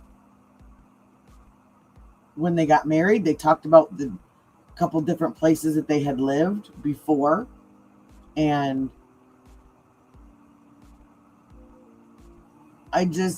it's weird. So now this has been scrubbed and changed. Okay. I'm assuming by the family. Maybe it is the FBI. Maybe there's personal details in there that they wanted to use for proof of something. I don't know. And we can't use Sheriff Nanos in any titles, or else you get stuck in the title phase of putting live video out. I mean, I've never seen anything like this in a missing persons case, especially not a kidnapping case, where you literally believe that someone has done harm to them. I mean, I don't know. Oh man, I'm mad that I did not. They didn't screenshot that and I thought about it afterwards, but best laid plans, right? Oh, let's see. I had something else that. Let me find it.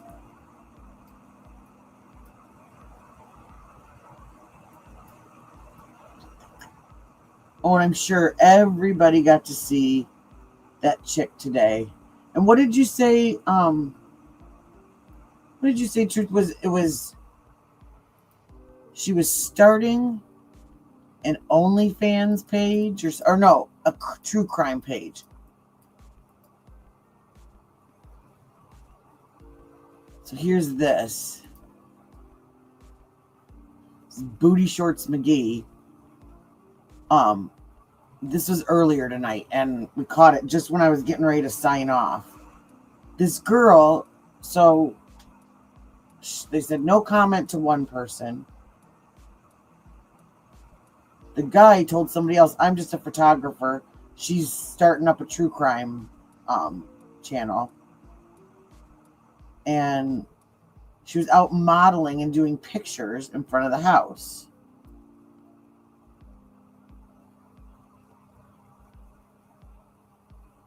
Let's see.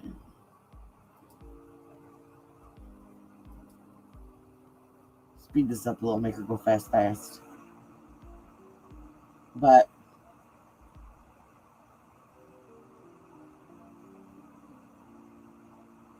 there was one picture that I saw, and I hope that it was just AI, but it looked like she had a bunch of black gloves in her hand and was throwing them up in the air to take a picture. And if that's the case,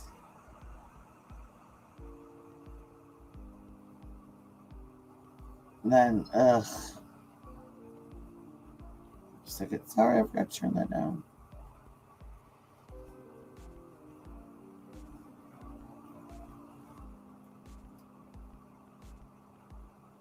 So what's this? That just leads you over to TMZ.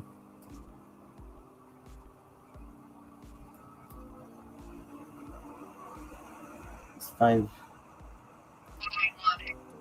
So we just have him in the area and the behavior we witnessed. So we haven't asked to detain him, but we'll probably need to get a little more for an arrest. Agreed. I just want to make sure we're all on the same page. Appreciate it.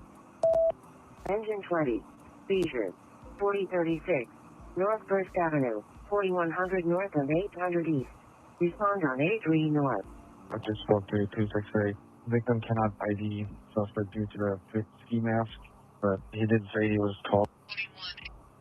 So we just have him in the area and the behavior we witnessed. So we haven't asked to detain him, but we'll probably need to get a little more for an arrest. Agreed. I just want to make sure we're all on the same page. Appreciate it. Engine 20. Seizure. 4036. North First Avenue. 4100 North and 800 East. Respond on 83 North. I just spoke to 268. Victim cannot ID suspect due to the fifth ski mask, but he did say he was tall. So we just have him in the area and the behavior we witnessed. So we haven't asked to detain him, but we'll probably need to get a little more for an arrest. Agreed. I just want to make sure we're all on the same page. Appreciate it. Engine 20. Seizure. 4036. North First Avenue. 4100 North and 800 East. Respond on 83 North. I just spoke to 268. Victim cannot ID suspect due to the fifth ski mask, but he did say he was tall. So we just have him in the area and the behavior we witnessed. So we haven't asked to detain him, but we'll probably need to get a little more for an arrest. Agreed. I just want to make sure we're all on the same page. Appreciate it. Engine 20. Seizure. 4036. North First Avenue. 4100 North and 800 East. Respond on 83 North. I just spoke to 268. Victim cannot ID suspect due to the fifth ski mask, but he did say he was tall. So we just have him in the area and the behavior we witnessed. So we haven't asked to detain him, but we'll probably need to get a little more for an arrest. Agreed. I just want to make sure we're all on the same page. Appreciate it. Engine 20. Seizure. 4036. North First Avenue. 4100 North and 800 East. Respond on 83 North. I just spoke to 268. Victim cannot ID suspect due to the fifth ski mask, but he did say he was tall.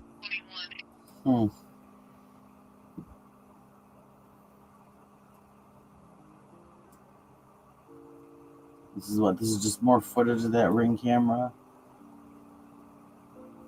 Here's this. Let's see what she has to say. With, hey, you didn't look at Joe Schmo, and he was right there, and people knew it, and there's a photo of him right there. Yes, we did look at Joe Schmo, and here's what we came up with. These are the reports. We actually, it's very important to do that kind of stuff. Speaking of the ransom letters, with, hey, you didn't look at Joe Schmo, and he was right.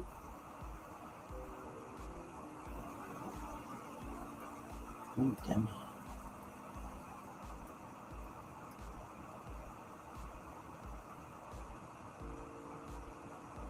Oh, here, Michael Ruiz. That's who that video, if a couple of you were asking who that was, that's that Mike Reports. He's been pretty right on it with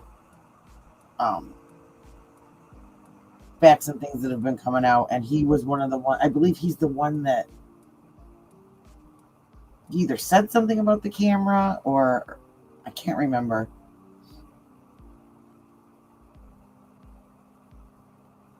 Today, Palumbo Media found 5 other homes with street-facing cameras on Camino Real.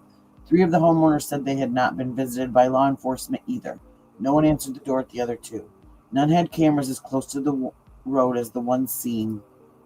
None said they had any more notable video from February 1st. The reward of over $1 million is still on the table. Anyone with information is asked to call 1-800-FBI.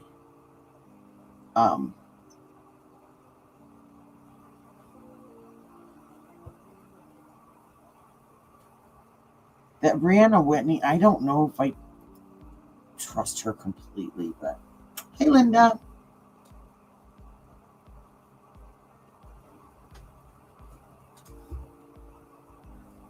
Okay, just a second. Let me. I was on my other tab. Let me catch up.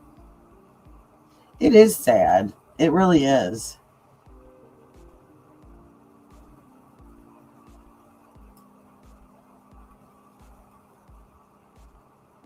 Oh, that girl, yeah. Oh my gosh, that should be interesting.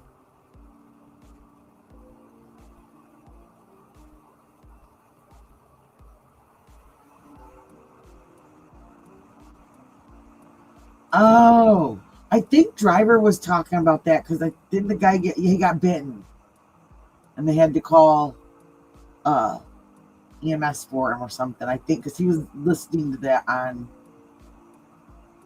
I thought that was the call that he was listening to on Broadcastify. Yeah, exactly. I don't trust her, so I'm learning. I'm not a big. I've got an X account. I opened it for my business, but I'm not real. I'm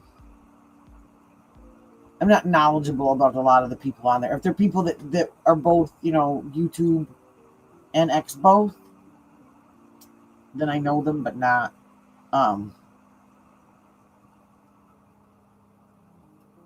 isn't that the truth? Another form of self-care that people don't talk about is removing your presence from places and people when you don't feel loved, valued, or respected. Oh, and this is something, I don't know how I feel about this. I don't feel that great about this.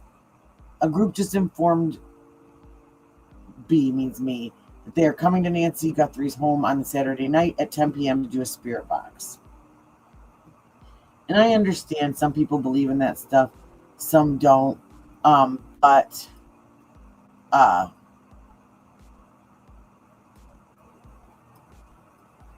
I just feel like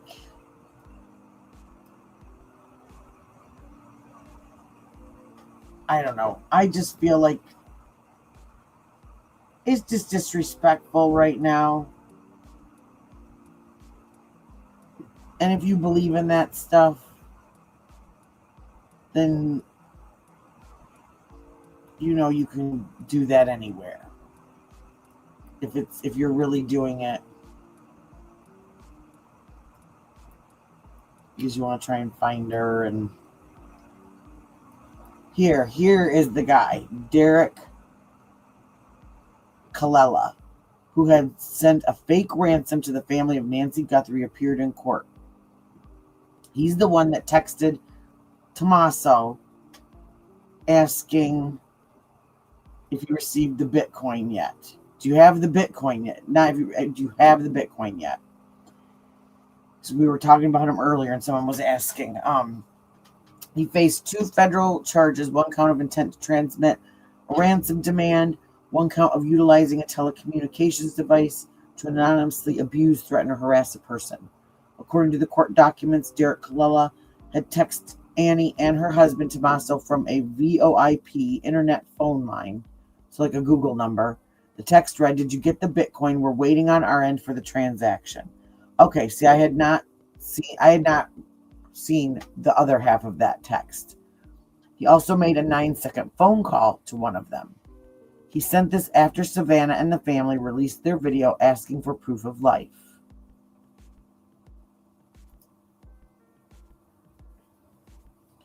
So this is the complaint.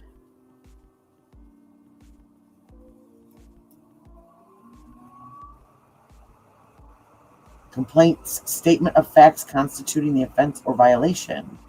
On or about February 4th, 2026, defendant Derek Colella, with the intent to transmit a demand for ransom, did transmit in interstate or foreign commerce any communication containing any demand or request for a ransom or reward for the release of any kidnapped person in violation of Title 18. On or about February 4th, 2026, defendant Derek Colella, in an interstate or foreign communications, made a telephone call and utilized telecommunications device, whether or not conversation or communication ensues, without disclosing his identity and with intent to abuse, threaten, or harass any specific person in violation of Title 47. Let's see. Basis of complaint: charge against the accused, continued on pages, material witnesses, detention requested.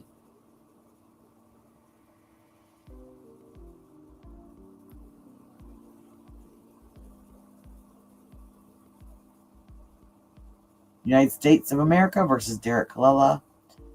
The disappearance of Nancy Guthrie. Nancy Guthrie was last seen inside her residence at the Catalina Foothills community outside Tucson, Arizona on January 31st, 2026. NG is an 84-year-old woman with mobility issues that likely preclude her from walking long distances unassisted. On the morning of February 1st, 2026, a friend of NG's contacted the victim's family and notified them that NG had not attended church that morning. At approximately noon on February 1st, 2026, NG's family entered her residence and determined that she was missing and reported her disappearance to law enforcement. Law enforcement arrived shortly thereafter and determined that NG had basic essentials inside her home, including wallet, car, cell phone, hearing aid, and medication. NG's blood was found on the outside of her residence near the porch. On February 2nd, 2026, KOLD, a CBS affiliate in Tucson, Arizona, received a ransom demand via their online tip portal. The demand listed a Bitcoin wallet address to receive the ransom payment. On February 4th, 2026, NG's family published a video asking NG's kidnappers to contact them about their mother. Second, I had to check chat. Hey, happy birthday, Truth Warrior! Thank you.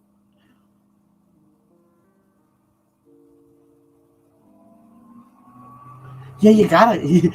He's our eyes in the sky at night. Yeah, which though I thought that was weird because they would go. I mean, why wouldn't they just talk to the sheriff that was in the driveway? Let me find it. Let's see. This was on that can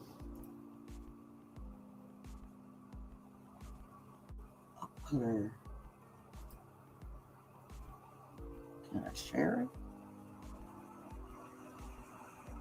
I'll follow her since I'm all up in her bee's naz.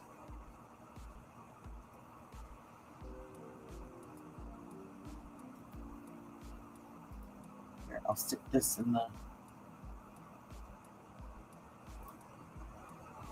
And this is from 7 hours ago.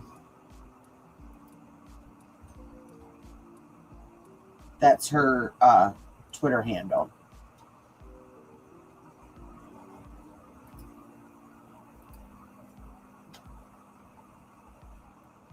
Let's see, counts 1 and 2. On or about February 4th, 2026, shortly after the video was published, AC and TC, so Annie and Tommaso, the daughter and son-in-law of NG, both separately received, okay, here we go. This explains that.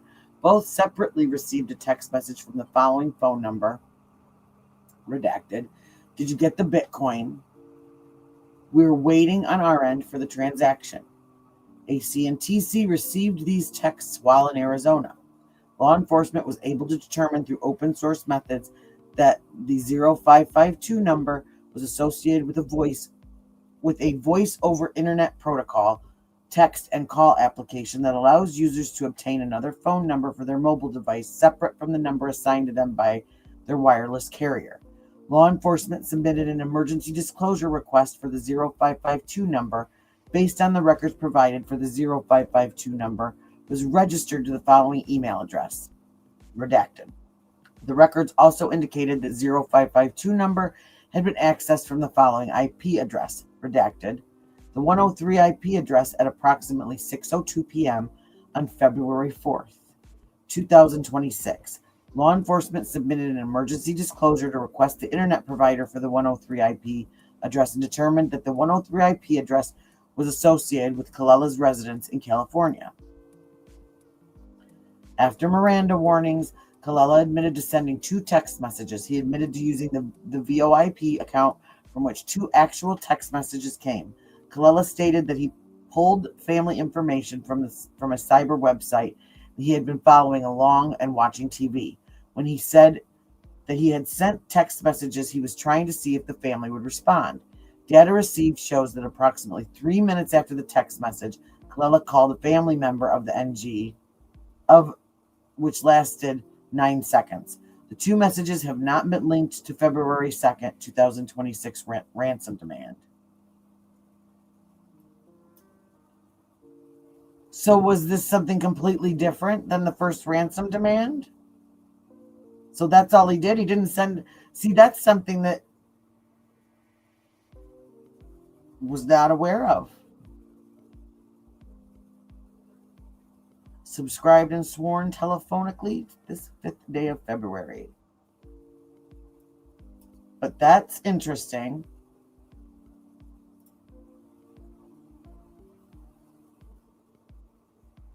But why am I not?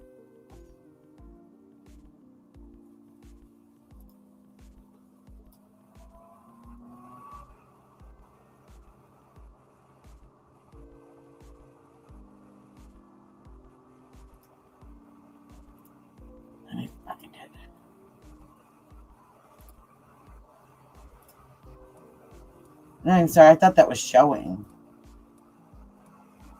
So yeah, here is the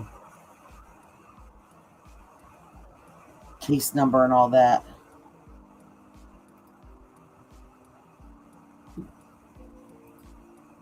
There we go. There's the case number and everything. Phew! I will learn these buttons eventually. But see, that tells a little bit different story. So that says that the ransom note, that first ransom note, was not. I went on, let me find her post again so you can see it. Oop.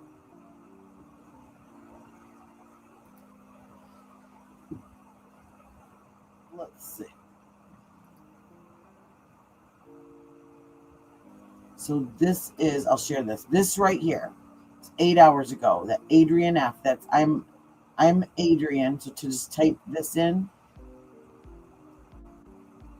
and then down at the bottom, can you see this? This justice.gov. Wait a minute. Wait a minute. Let me just do this. Will this work?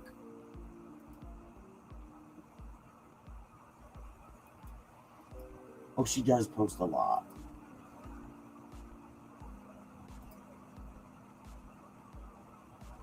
See if that works. That was the link to the document that she put in her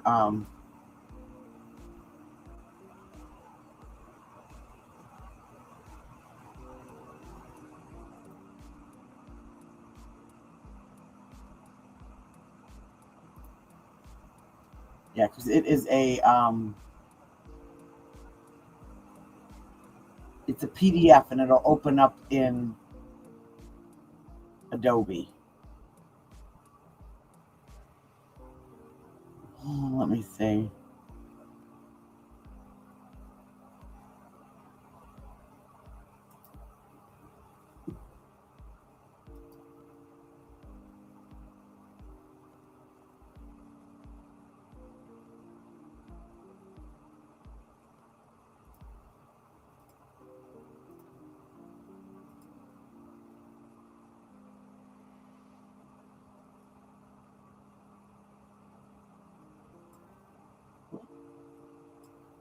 Just a second.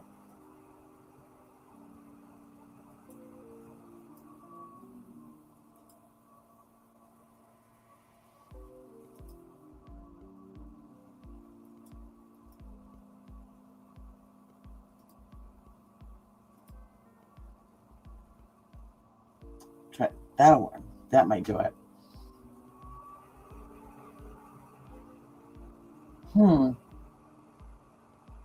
Sometimes I've noticed with Twitter, sometimes they'll put something up and you have to go down below where you think you've gone too far, but then all of a sudden like a post from 5 hours will show up. But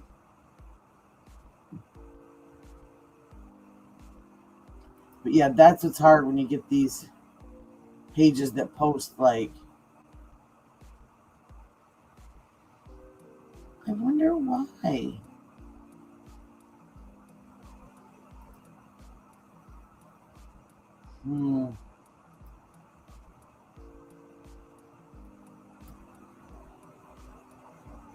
You're welcome.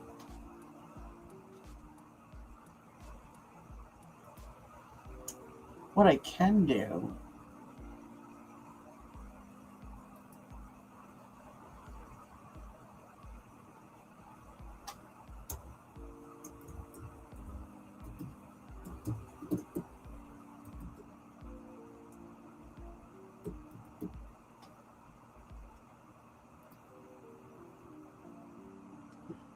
do is when I get off, I can send it to you.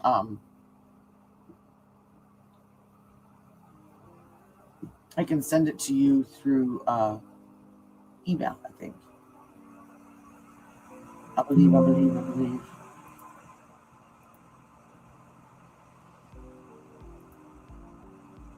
So yeah, I can do that. I can send it to you. I can send it to you through email. That'll be your birthday present. You get paperwork.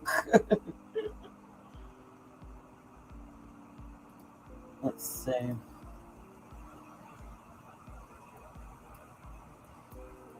Yeah, and that's the picture of him. I mean, so I never realized how many guys there are walking around the world that look like this, that look like the guy in the picture, that look like, oh,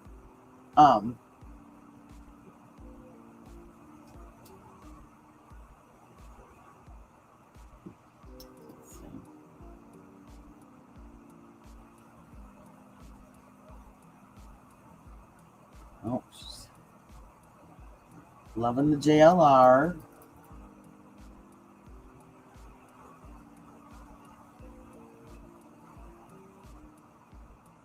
So now he speaks sign language. I don't think he speaks sign language.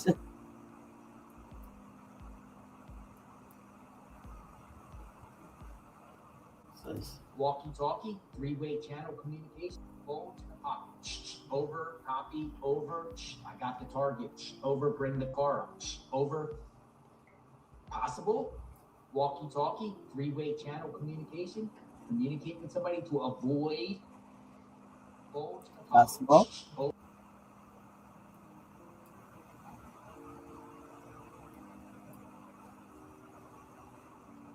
Okay, here this. her YouTube channel that she's not launched yet.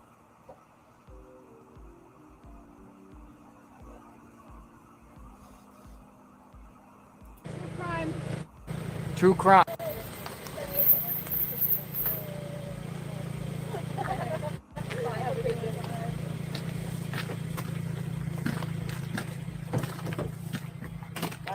Hey, where's your channel? It's not launched yet. It's not launched yet. What's it gonna be? Crime. True crime. True crime channel. All right, guys, take care. Bye. Bye-bye.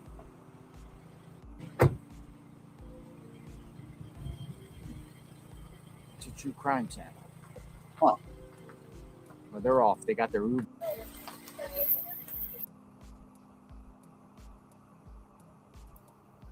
So there's that. I mean, I can't really wrap my head around that either. I don't know. I wear more clothes when I go true criming, but it's also like 30 degrees here right now too. So, and to be honest, you'll never catch me in a pair of booty shorts no matter what. Those days have passed, so.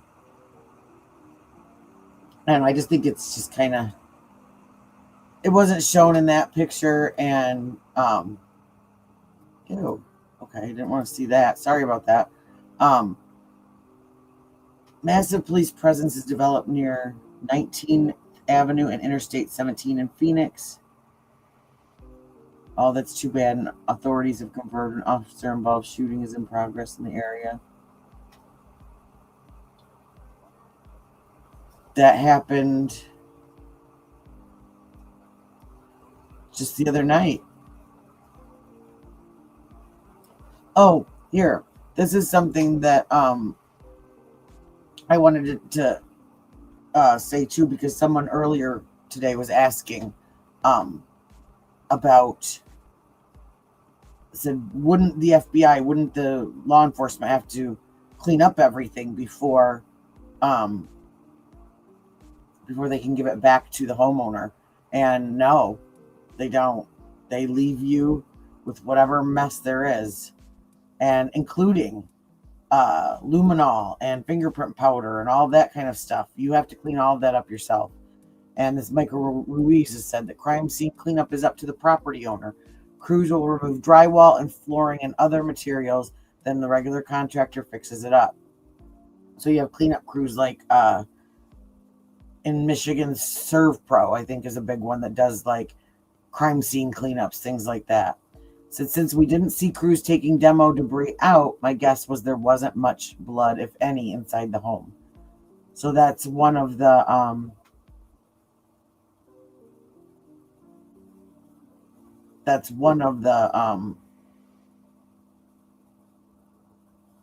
things that people are taking into note, is that, yeah, if there wasn't much, and they've got people going in there and putting in cameras and all that stuff, I doubt they do that if there was, and then here,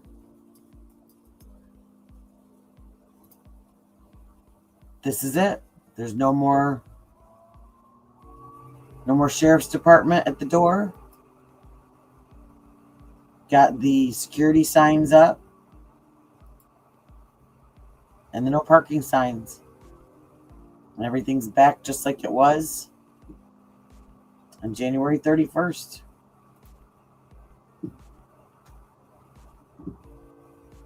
Well, and that's it. Literally everyone's a suspect. I mean, we're all suspects, technically. Who knows? Oh, I'm telling you. I was told a story early that's kind of grody, but there was a nasty death in my family years ago, and they didn't have the money, the funds to pay to have a professional crew come out and clean it up. And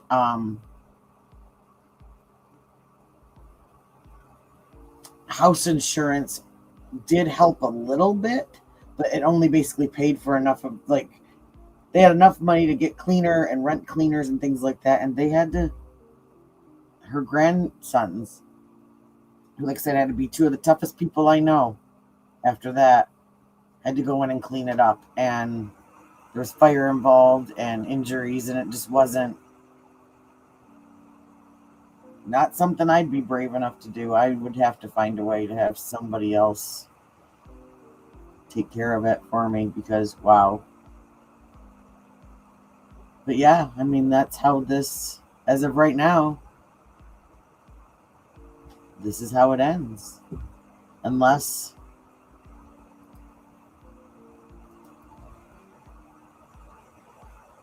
it's like nothing ever happened, right? Unless something big that they're holding, holding quiet and close happens, then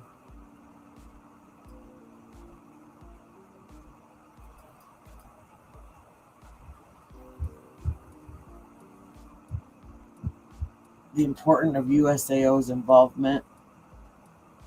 Nothing routine about a site visit to a kidnapping scene from my 28 years of experience. Let me know what you think.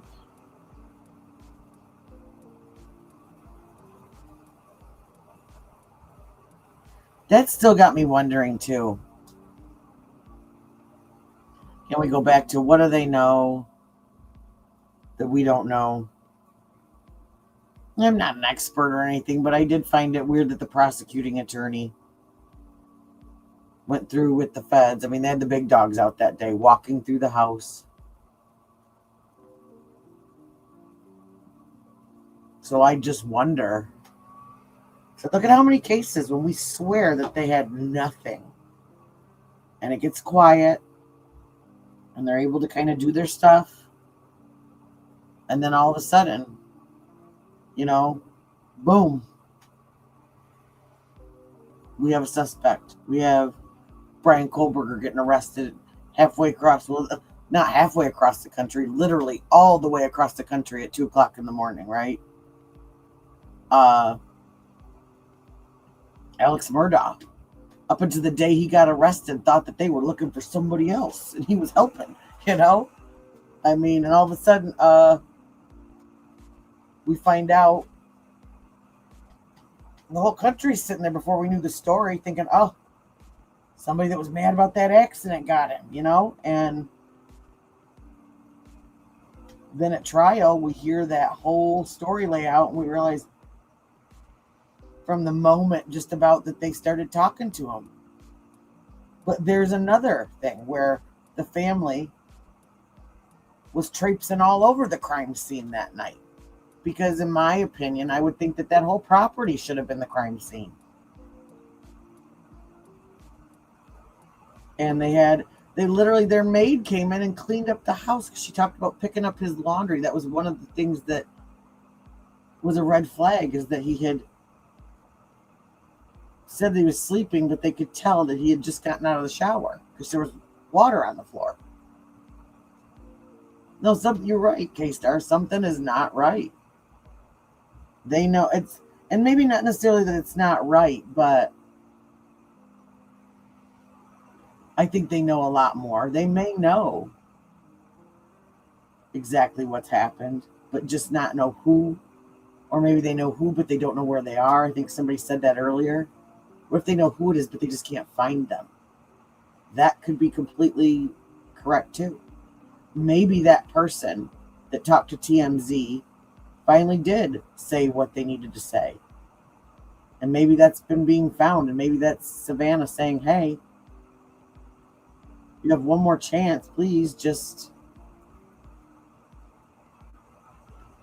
drop her off. And I don't know if this is a case of just really bad advice by the sheriffs to the family at the start. I don't know if it doesn't seem from her last statement like they have any, like they're trusting the sheriff to go forth with this. They're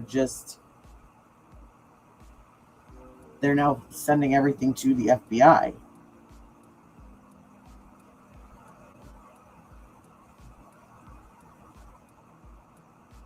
Whose laundry?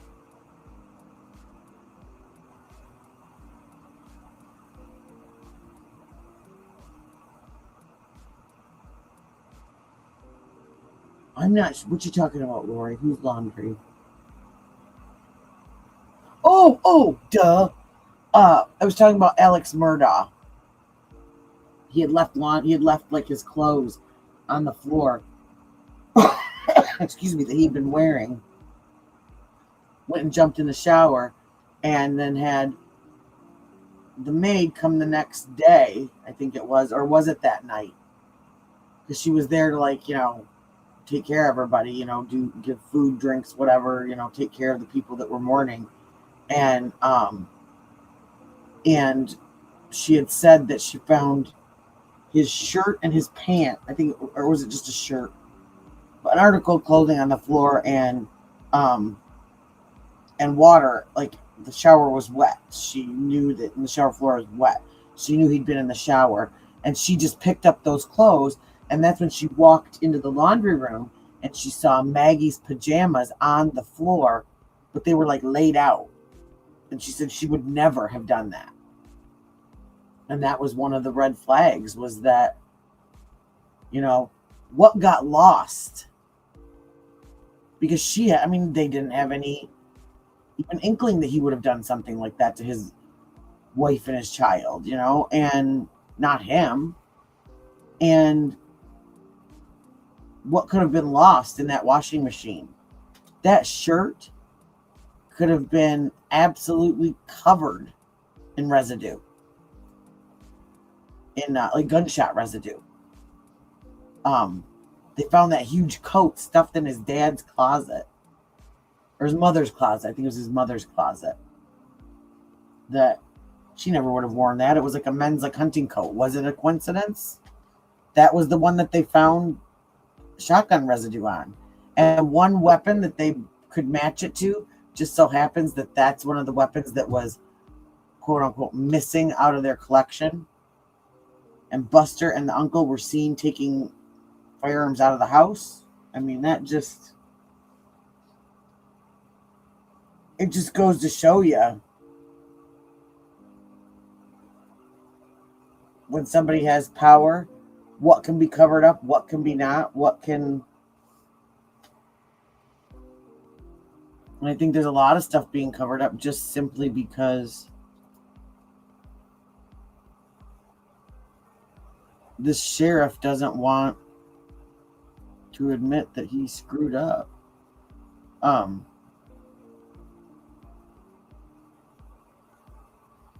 See, Amy Lee, this is another one. She is pretty, I haven't found anything that she said that's too wild or anything like that. She's pretty right on with the story as it goes. But below is an email from Angelica Carrillo, the public, or Carrillo, I'm not sure how you pronounce it, the public information officer and communications manager with the Pima County Sheriff's Department.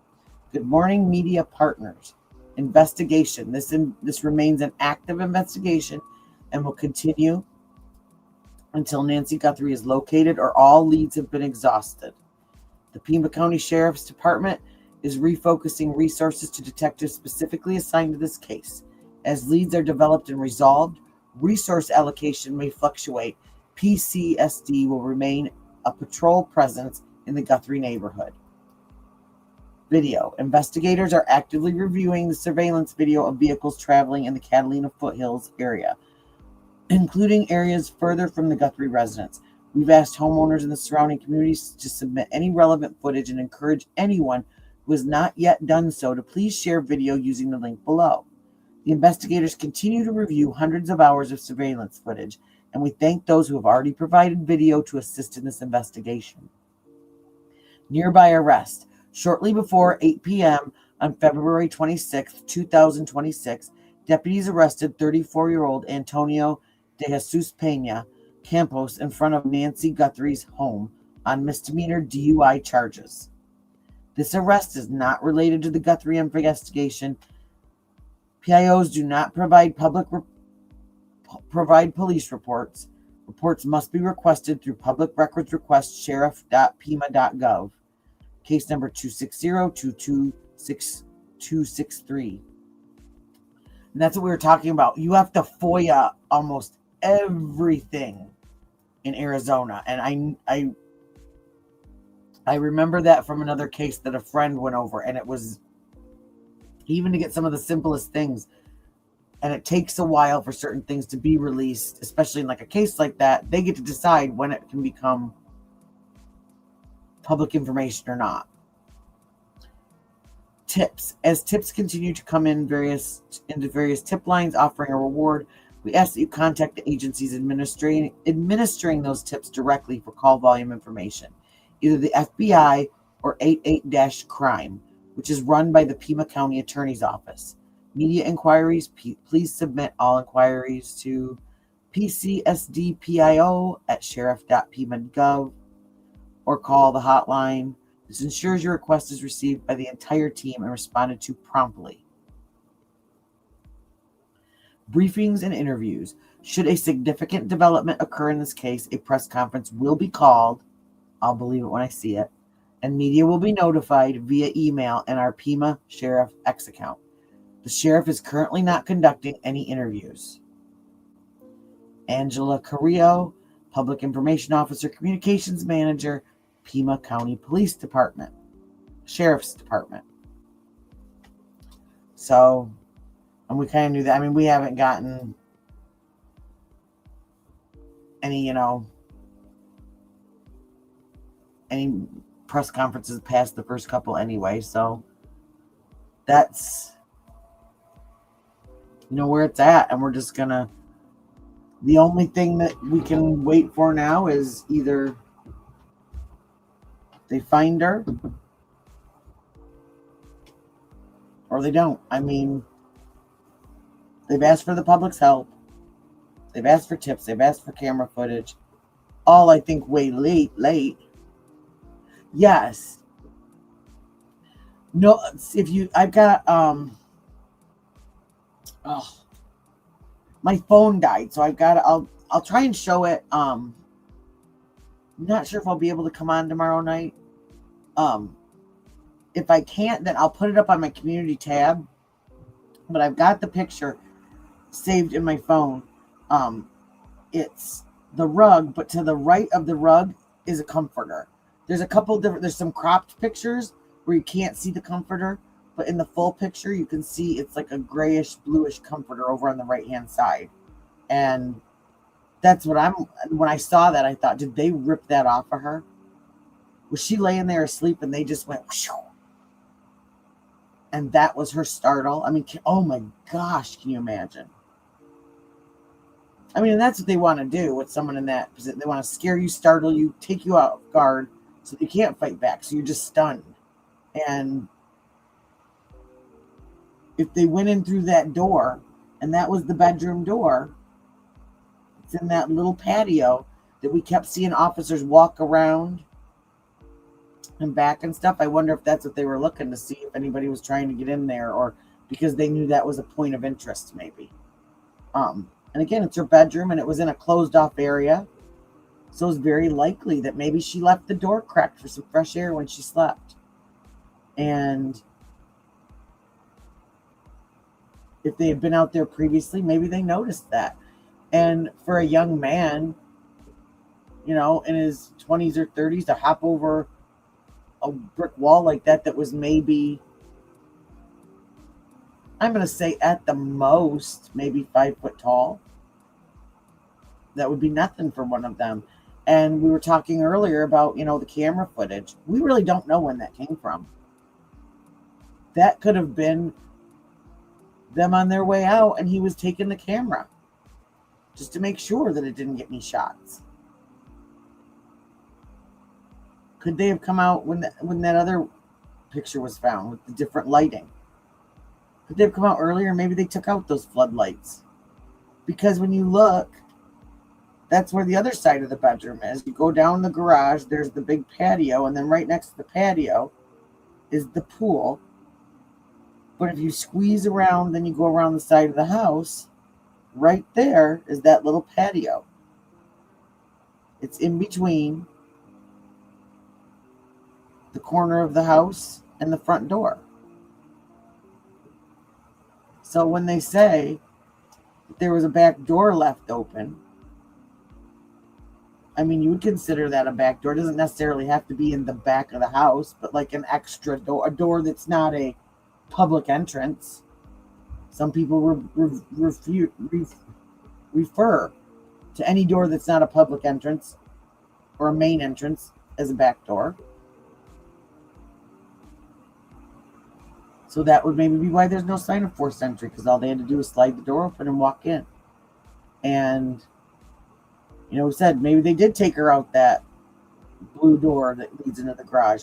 Maybe they took her out the patio that was right next to her bedroom that led right there to the gate, that led right to the driveway. There was the Airbnb that nobody was staying in. Who knows if somebody's squatting in there or something waiting for her. I mean, whatever happened, it's terrifying. And it really makes you think about, I mean, that's something, at least I'm trying to look at like this, is at least one possibly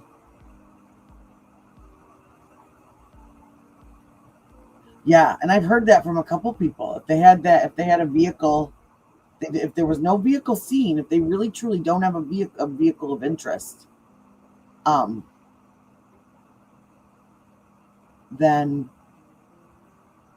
it had to be somewhere. I mean, you're not going to chance carrying someone down a road, you know. But one good thing that's came of this is I think a lot of us have started to question the security at our own homes, and started to question how safe are our parents, how safe are our aunts and our uncles and our grandparents that are living on their own, and are there things that we need to do that we haven't even thought of? Because, you know, I can see her leaving that window open because she's lived there since the 70s. You know, when you do live in an area like that, you get sometimes like a false sense of security that nothing's ever happened out there. That's what we keep hearing. Nothing's ever happened out here. We get, you know, car break-ins, stuff like that, run-of-the-mill stuff. And, you know, it's easy to take for granted how safe your neighborhood is until something bad happens, till some bad person walks in. And it can happen in any neighborhood, in any city, in any whatever. It doesn't matter.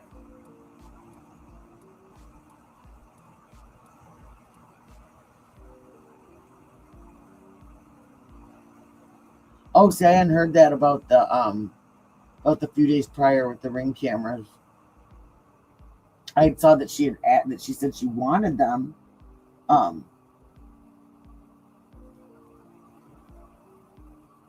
Yeah, see, I don't know, because we don't have Ring cameras, so I don't know how their subscriptions work. But that was whatever it was.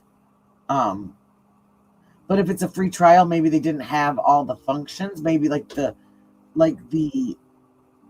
how fast it rewrites data or whatnot. That might have, like, they might not have had like the full, like with StreamYard. There's a free version, but it only records and saves like 30 minutes of video. But if you buy the subscription, you get like hours and hours and hours. I heard someone else talking about, they said it will still record, but it won't, like, it'll record so far once it detects motion, I think it was. Yeah, and then it will write over it and not save it. But I think, and that's how they said they found it in the cloud. But it wasn't her cloud. Like, it sounded like they just went through like the data, because you know how we always say nothing is ever erased or truly gone. It's floating up in the interwebs all above us in outer space, all these little data bits running between satellites to satellites. We think we erased that, you know, that cleavage picture from 1985 or 1985, but you know what I mean. And guess what? It's somewhere floating around. And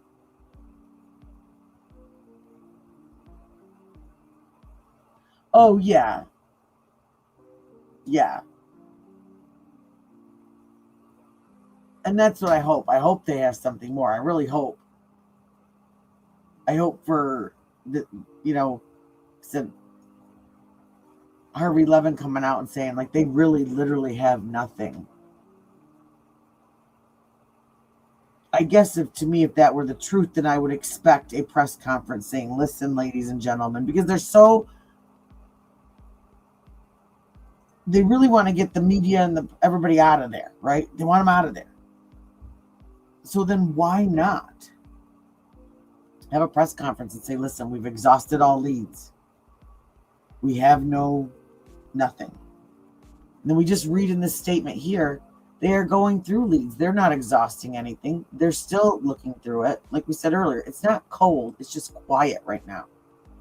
And there's a bunch of like busy work, like data work to be done right now that's not going to be on the 6 o'clock news. There's nothing to see right now. And, who knows with the DNA, they said they're going to be working on that, working on trying to figure something out. And I mean, there's been some crazy stuff that has happened that some phlebotomist, some genealogist, some scientist says, hey, like, maybe we try this and it works, No, I thought that too, that there was no spokesperson, that there was nobody, because I understand the family not speaking out. They're at their wit's end, and maybe just getting up to do that stuff was one of the hardest things they had to do, But that's right. You did, didn't you? That is right. Well, there you go. I think they were getting more. That was, yes, I think they were getting more, trying to get more samples, possibly. Or test something that they had, or, get a sample from someone. But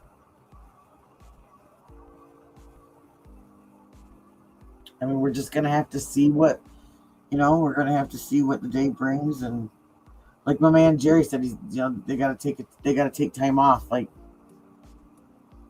it's not gonna be bad for any of us that have been following this to take a break. I mean, like I said, I can't do this 24 hours a day. I love coming on here and hanging with you guys and researching this stuff and looking it up and all of us talking about all of our theories. But when I get off of here, I really do take a break and try to just watch something else that has nothing to do with anything, something that I don't even have to think about, or I try to read something just to get my brain out of that mode.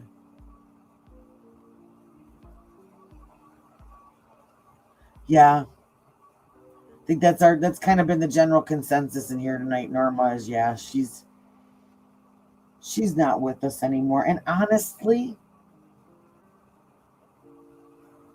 and I know her kids wouldn't think this, but that honestly is probably for the better.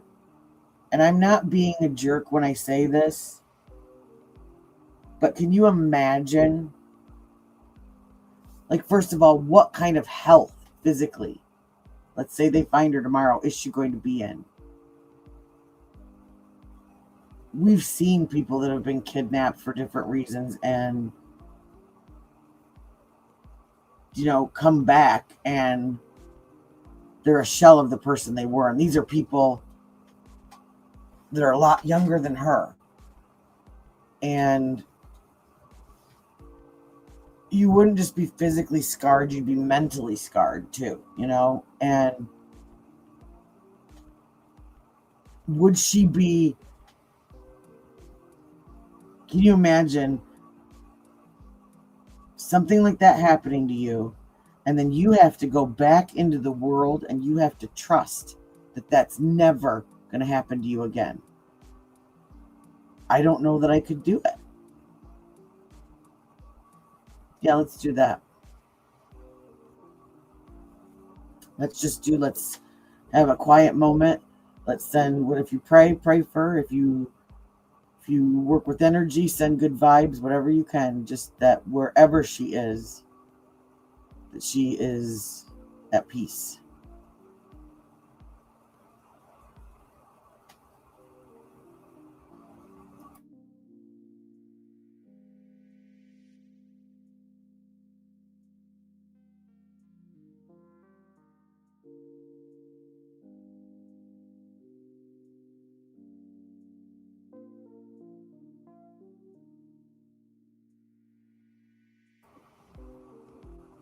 Thank you, Truth Warrior. I think that was a good idea. You know, that's something that I really truly believe in, is that whether it's prayer, whether it's energy, whatever you believe in,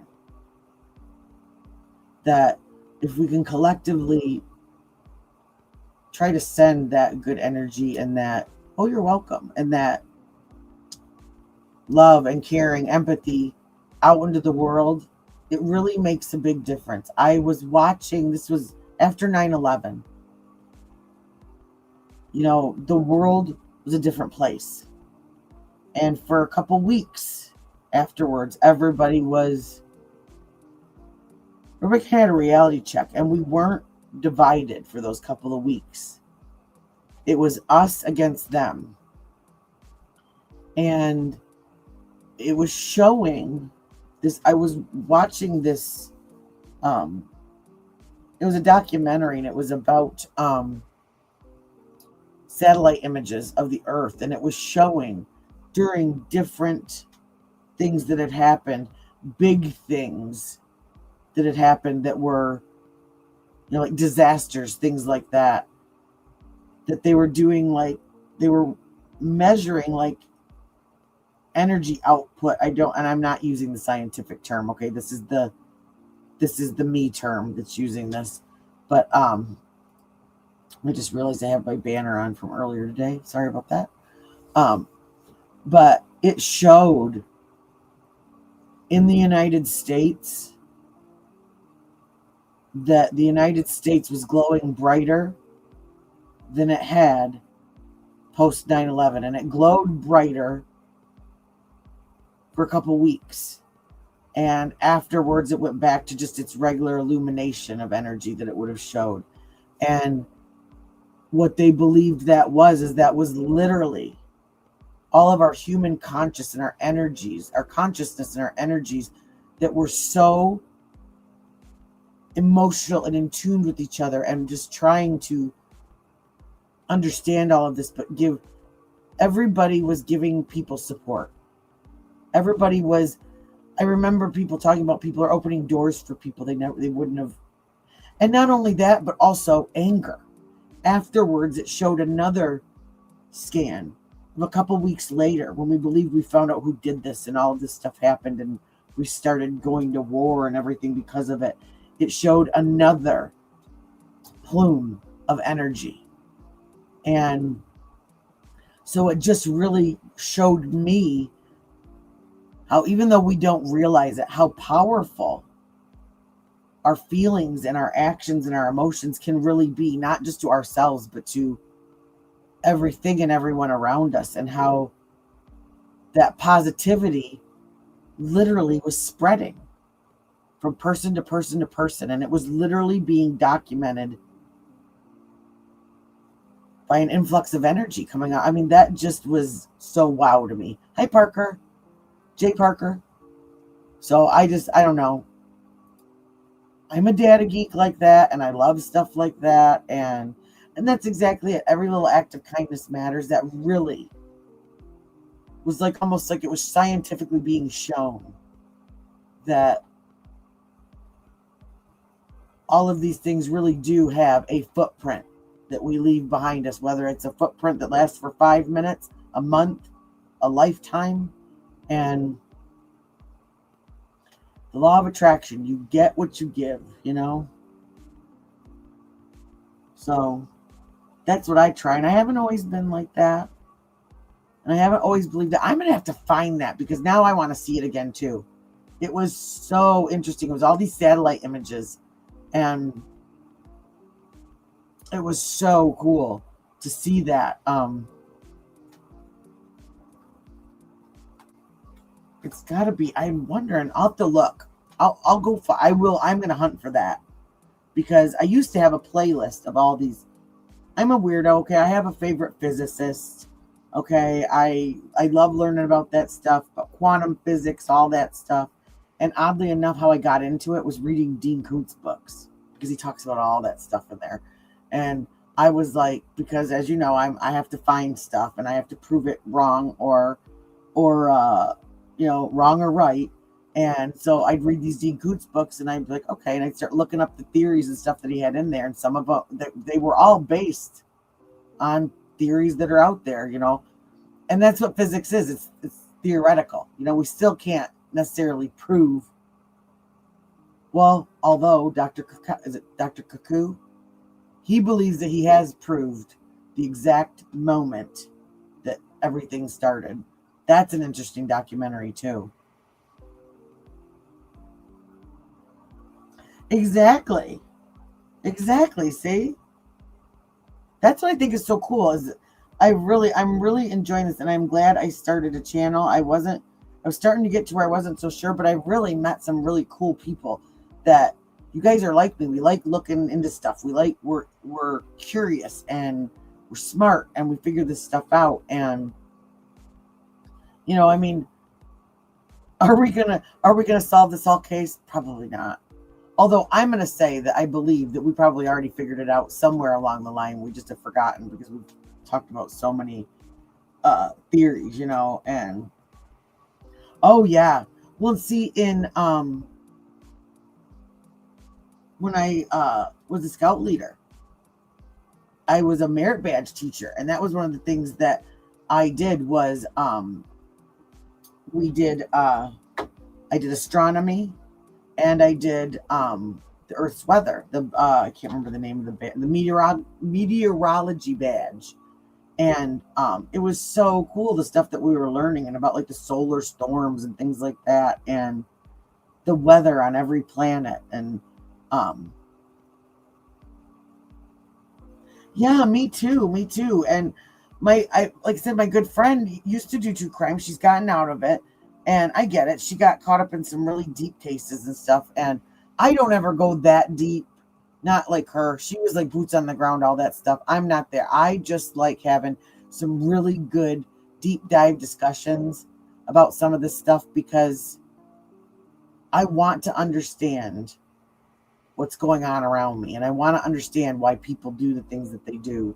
And that's why I'm so interested in true crime and interested in serial killers. I want to understand why. Are they created or are they born like that? Or is it both? I want to understand that psychology, I don't necessarily care to see the sick pictures. It's more about why. Why did this happen? And how can we stop this? Is there a way we could have seen something coming for next time, And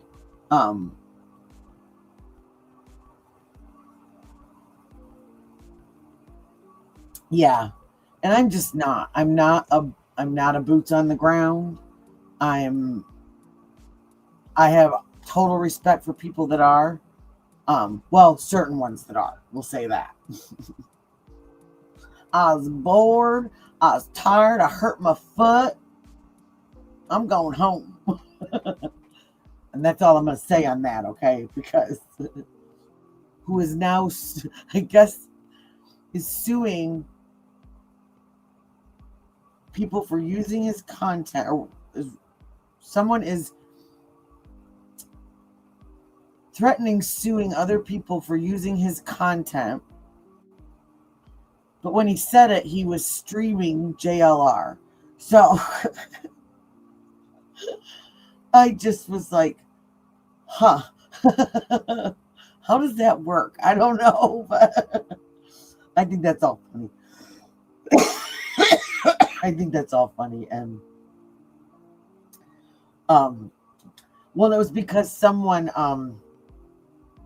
I don't know who the creator is, who the page is, but someone had done a short of,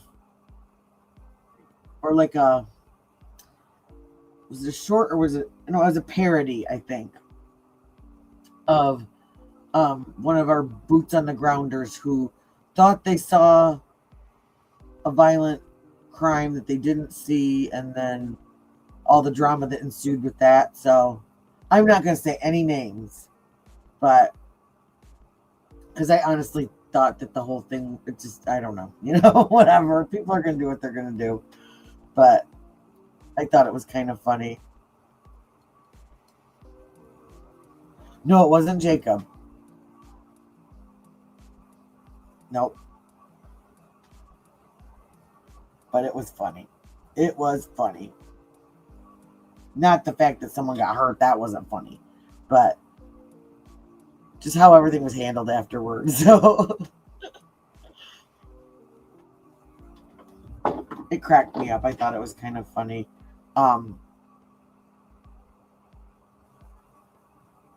Let's see.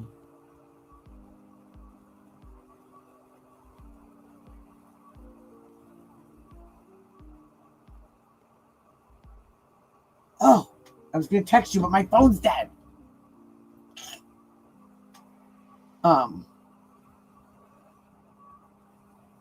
He was I'll just say he's the one that went off to go chase the other SWAT thing at Culver's, while JLR stayed back in Marana. I'll text you when my phone gets, because I don't want anybody coming and trying to sue me, get my bubble goose in trouble. No, thank you. I know how to stay in my little middle lane, and I'm fine right here. I've always said it.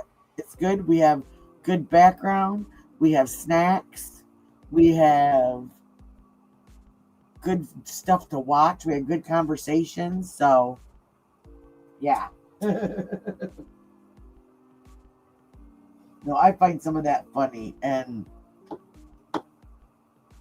I think, too, the other cases that he had been on before that I knew of him at were completely different than this one.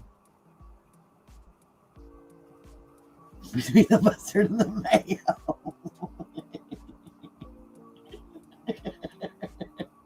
Oh, man. You cracked me up. It's just funny how it turns into that sometimes. And I get a kick out of it. I don't ever get in the middle of any of that stuff. Because no thank you, but well, you've seen some of the stuff going on in the true crime community and stuff, and it's made me aware that, like I said, I don't want to be in the middle of any of that. And although I don't really have to worry, I'm a pretty boring person. If somebody wanted to dox me or anything like that, like, I'm going to be a huge disappointment. I have the most boring life ever. Oh, yes. Anyone that I should have said it earlier when we had the big room full. But I'll still say it to all of you. Tomorrow night, we will be going. I forgot about that. See, I'm glad you reminded me. I'm getting old. We will be going live tomorrow night, and Truth Warrior is going to be up with me. And so we're just kind of going to go over some of the stuff. If anything new pops up, we'll definitely go over that. But both have some things that we have questions about, and so we're going to bring them up to you guys, and we hope that you guys can come and tell us what you think, because that's really what this is about. Nobody knows anything right now, and so oh yeah, definitely. Yeah, you'd have to if you're getting like in deep like that. I have 3 accounts. But the reason why I have 3 accounts is because I had my business one that was this, and then I had my personal account that I used when I would like mod and stuff like that, because I didn't want to look like I was trying to like, poach anybody by using my business name and stuff like that in chats or whatever. And so that's the one that I'd use to mod and chat with. Well, then for some reason, all of a sudden, whenever I'd comment, no one could see it. And at first I'm like, God, I'm like, this, like, I thought I did something to somebody. Like I thought I was getting shunned or something. I thought, my God, nobody even knows me to shun me, you know? And it came to me being in my friend's chat and saying, and everybody, the people in chat saw me, but the creators couldn't see me. And she's like, what do you mean Cutsy's in here? She's like, I haven't seen Cutsy in a week. And I'm like, dude, I thought you weren't talking to me because I've been in here commenting every day. And so I made another account as a private, as like a personal account. And that one is Cutsy, Cutze, like 3 E's or 4 E's or something. It has no subscribers. So if you ever see it online, it's just like my emergency account. But that one started not showing comments. So I had to go back to this one and use this one. I've never had any trouble with this one as far as commenting on people's stuff, unless it's been a YouTube glitch. But so I have 2 other alts, but they're totally, it's my picture and my name on it. So yeah, and I don't, and my friends are like, what'd you say to somebody? I'm like, I didn't say anything that, like, I mean, unless it was one of the chats that I modded would get really wild, like as far as just trolls coming in and saying just really disgusting things. And I will admit, I probably engaged sometimes, but only on that first account. And the second account, I behaved on that one, you know? And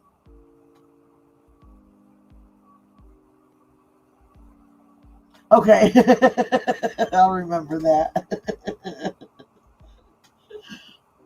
So no, start fighting with me.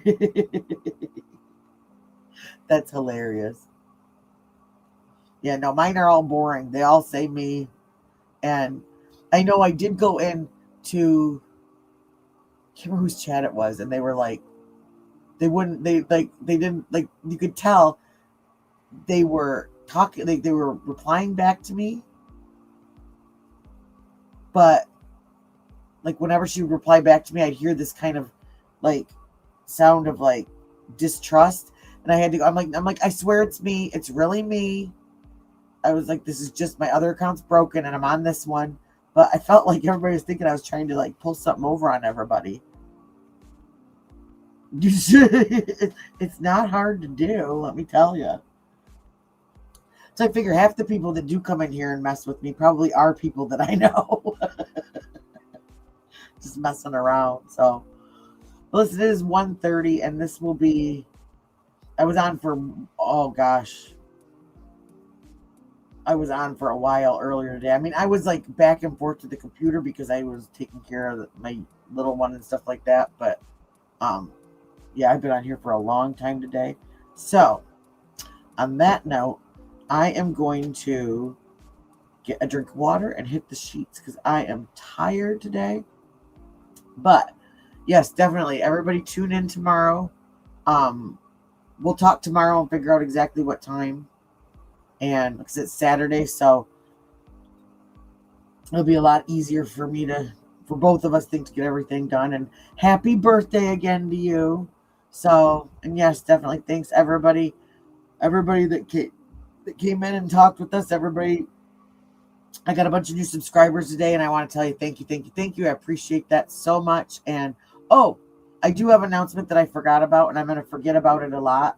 And no pressure, because I don't even know how a lot of it works myself. But because of all of you guys, I finally met my goal, my watch hours and my subscribers, and they offered me to sign up for the program. So I now can offer memberships and super chats and gifts. And with my membership, I did it pretty cheap, but my second tier, it includes a discount for my website with it. So so I'll have a day where, like I said, I am not expecting anything from anybody. I will not treat you any differently, whether you do or whether you don't. And oh yeah, I've been trying so hard, you know, and just to keep meeting the goals, because they have the checkoff goals that you're supposed to do. And I'm noticing each goal that I do, the more I get put out there and I get to meet new people and new people coming in. And it's just, I'm loving it. I'm really loving all the people that I'm meeting and all the people that are coming in, and I think we're getting a really good group together here, and it's pretty cool. So yeah. On that note, I am gonna go chill out, and you guys have a great night. Thanks for coming back again. Anybody that was a repeat visitor tonight, because we had those couple of things that we learned about as far as the house getting turned back over and things like that, and a lot of good ideas tonight, a lot of good theories, and a lot of good questions. So yeah. So all right, you guys, I will see you tomorrow. And truth word, I will see you tomorrow. And everybody have a great one. Sweet dreams. And that's all she wrote. Peace, love, and claws, y'all. Good night.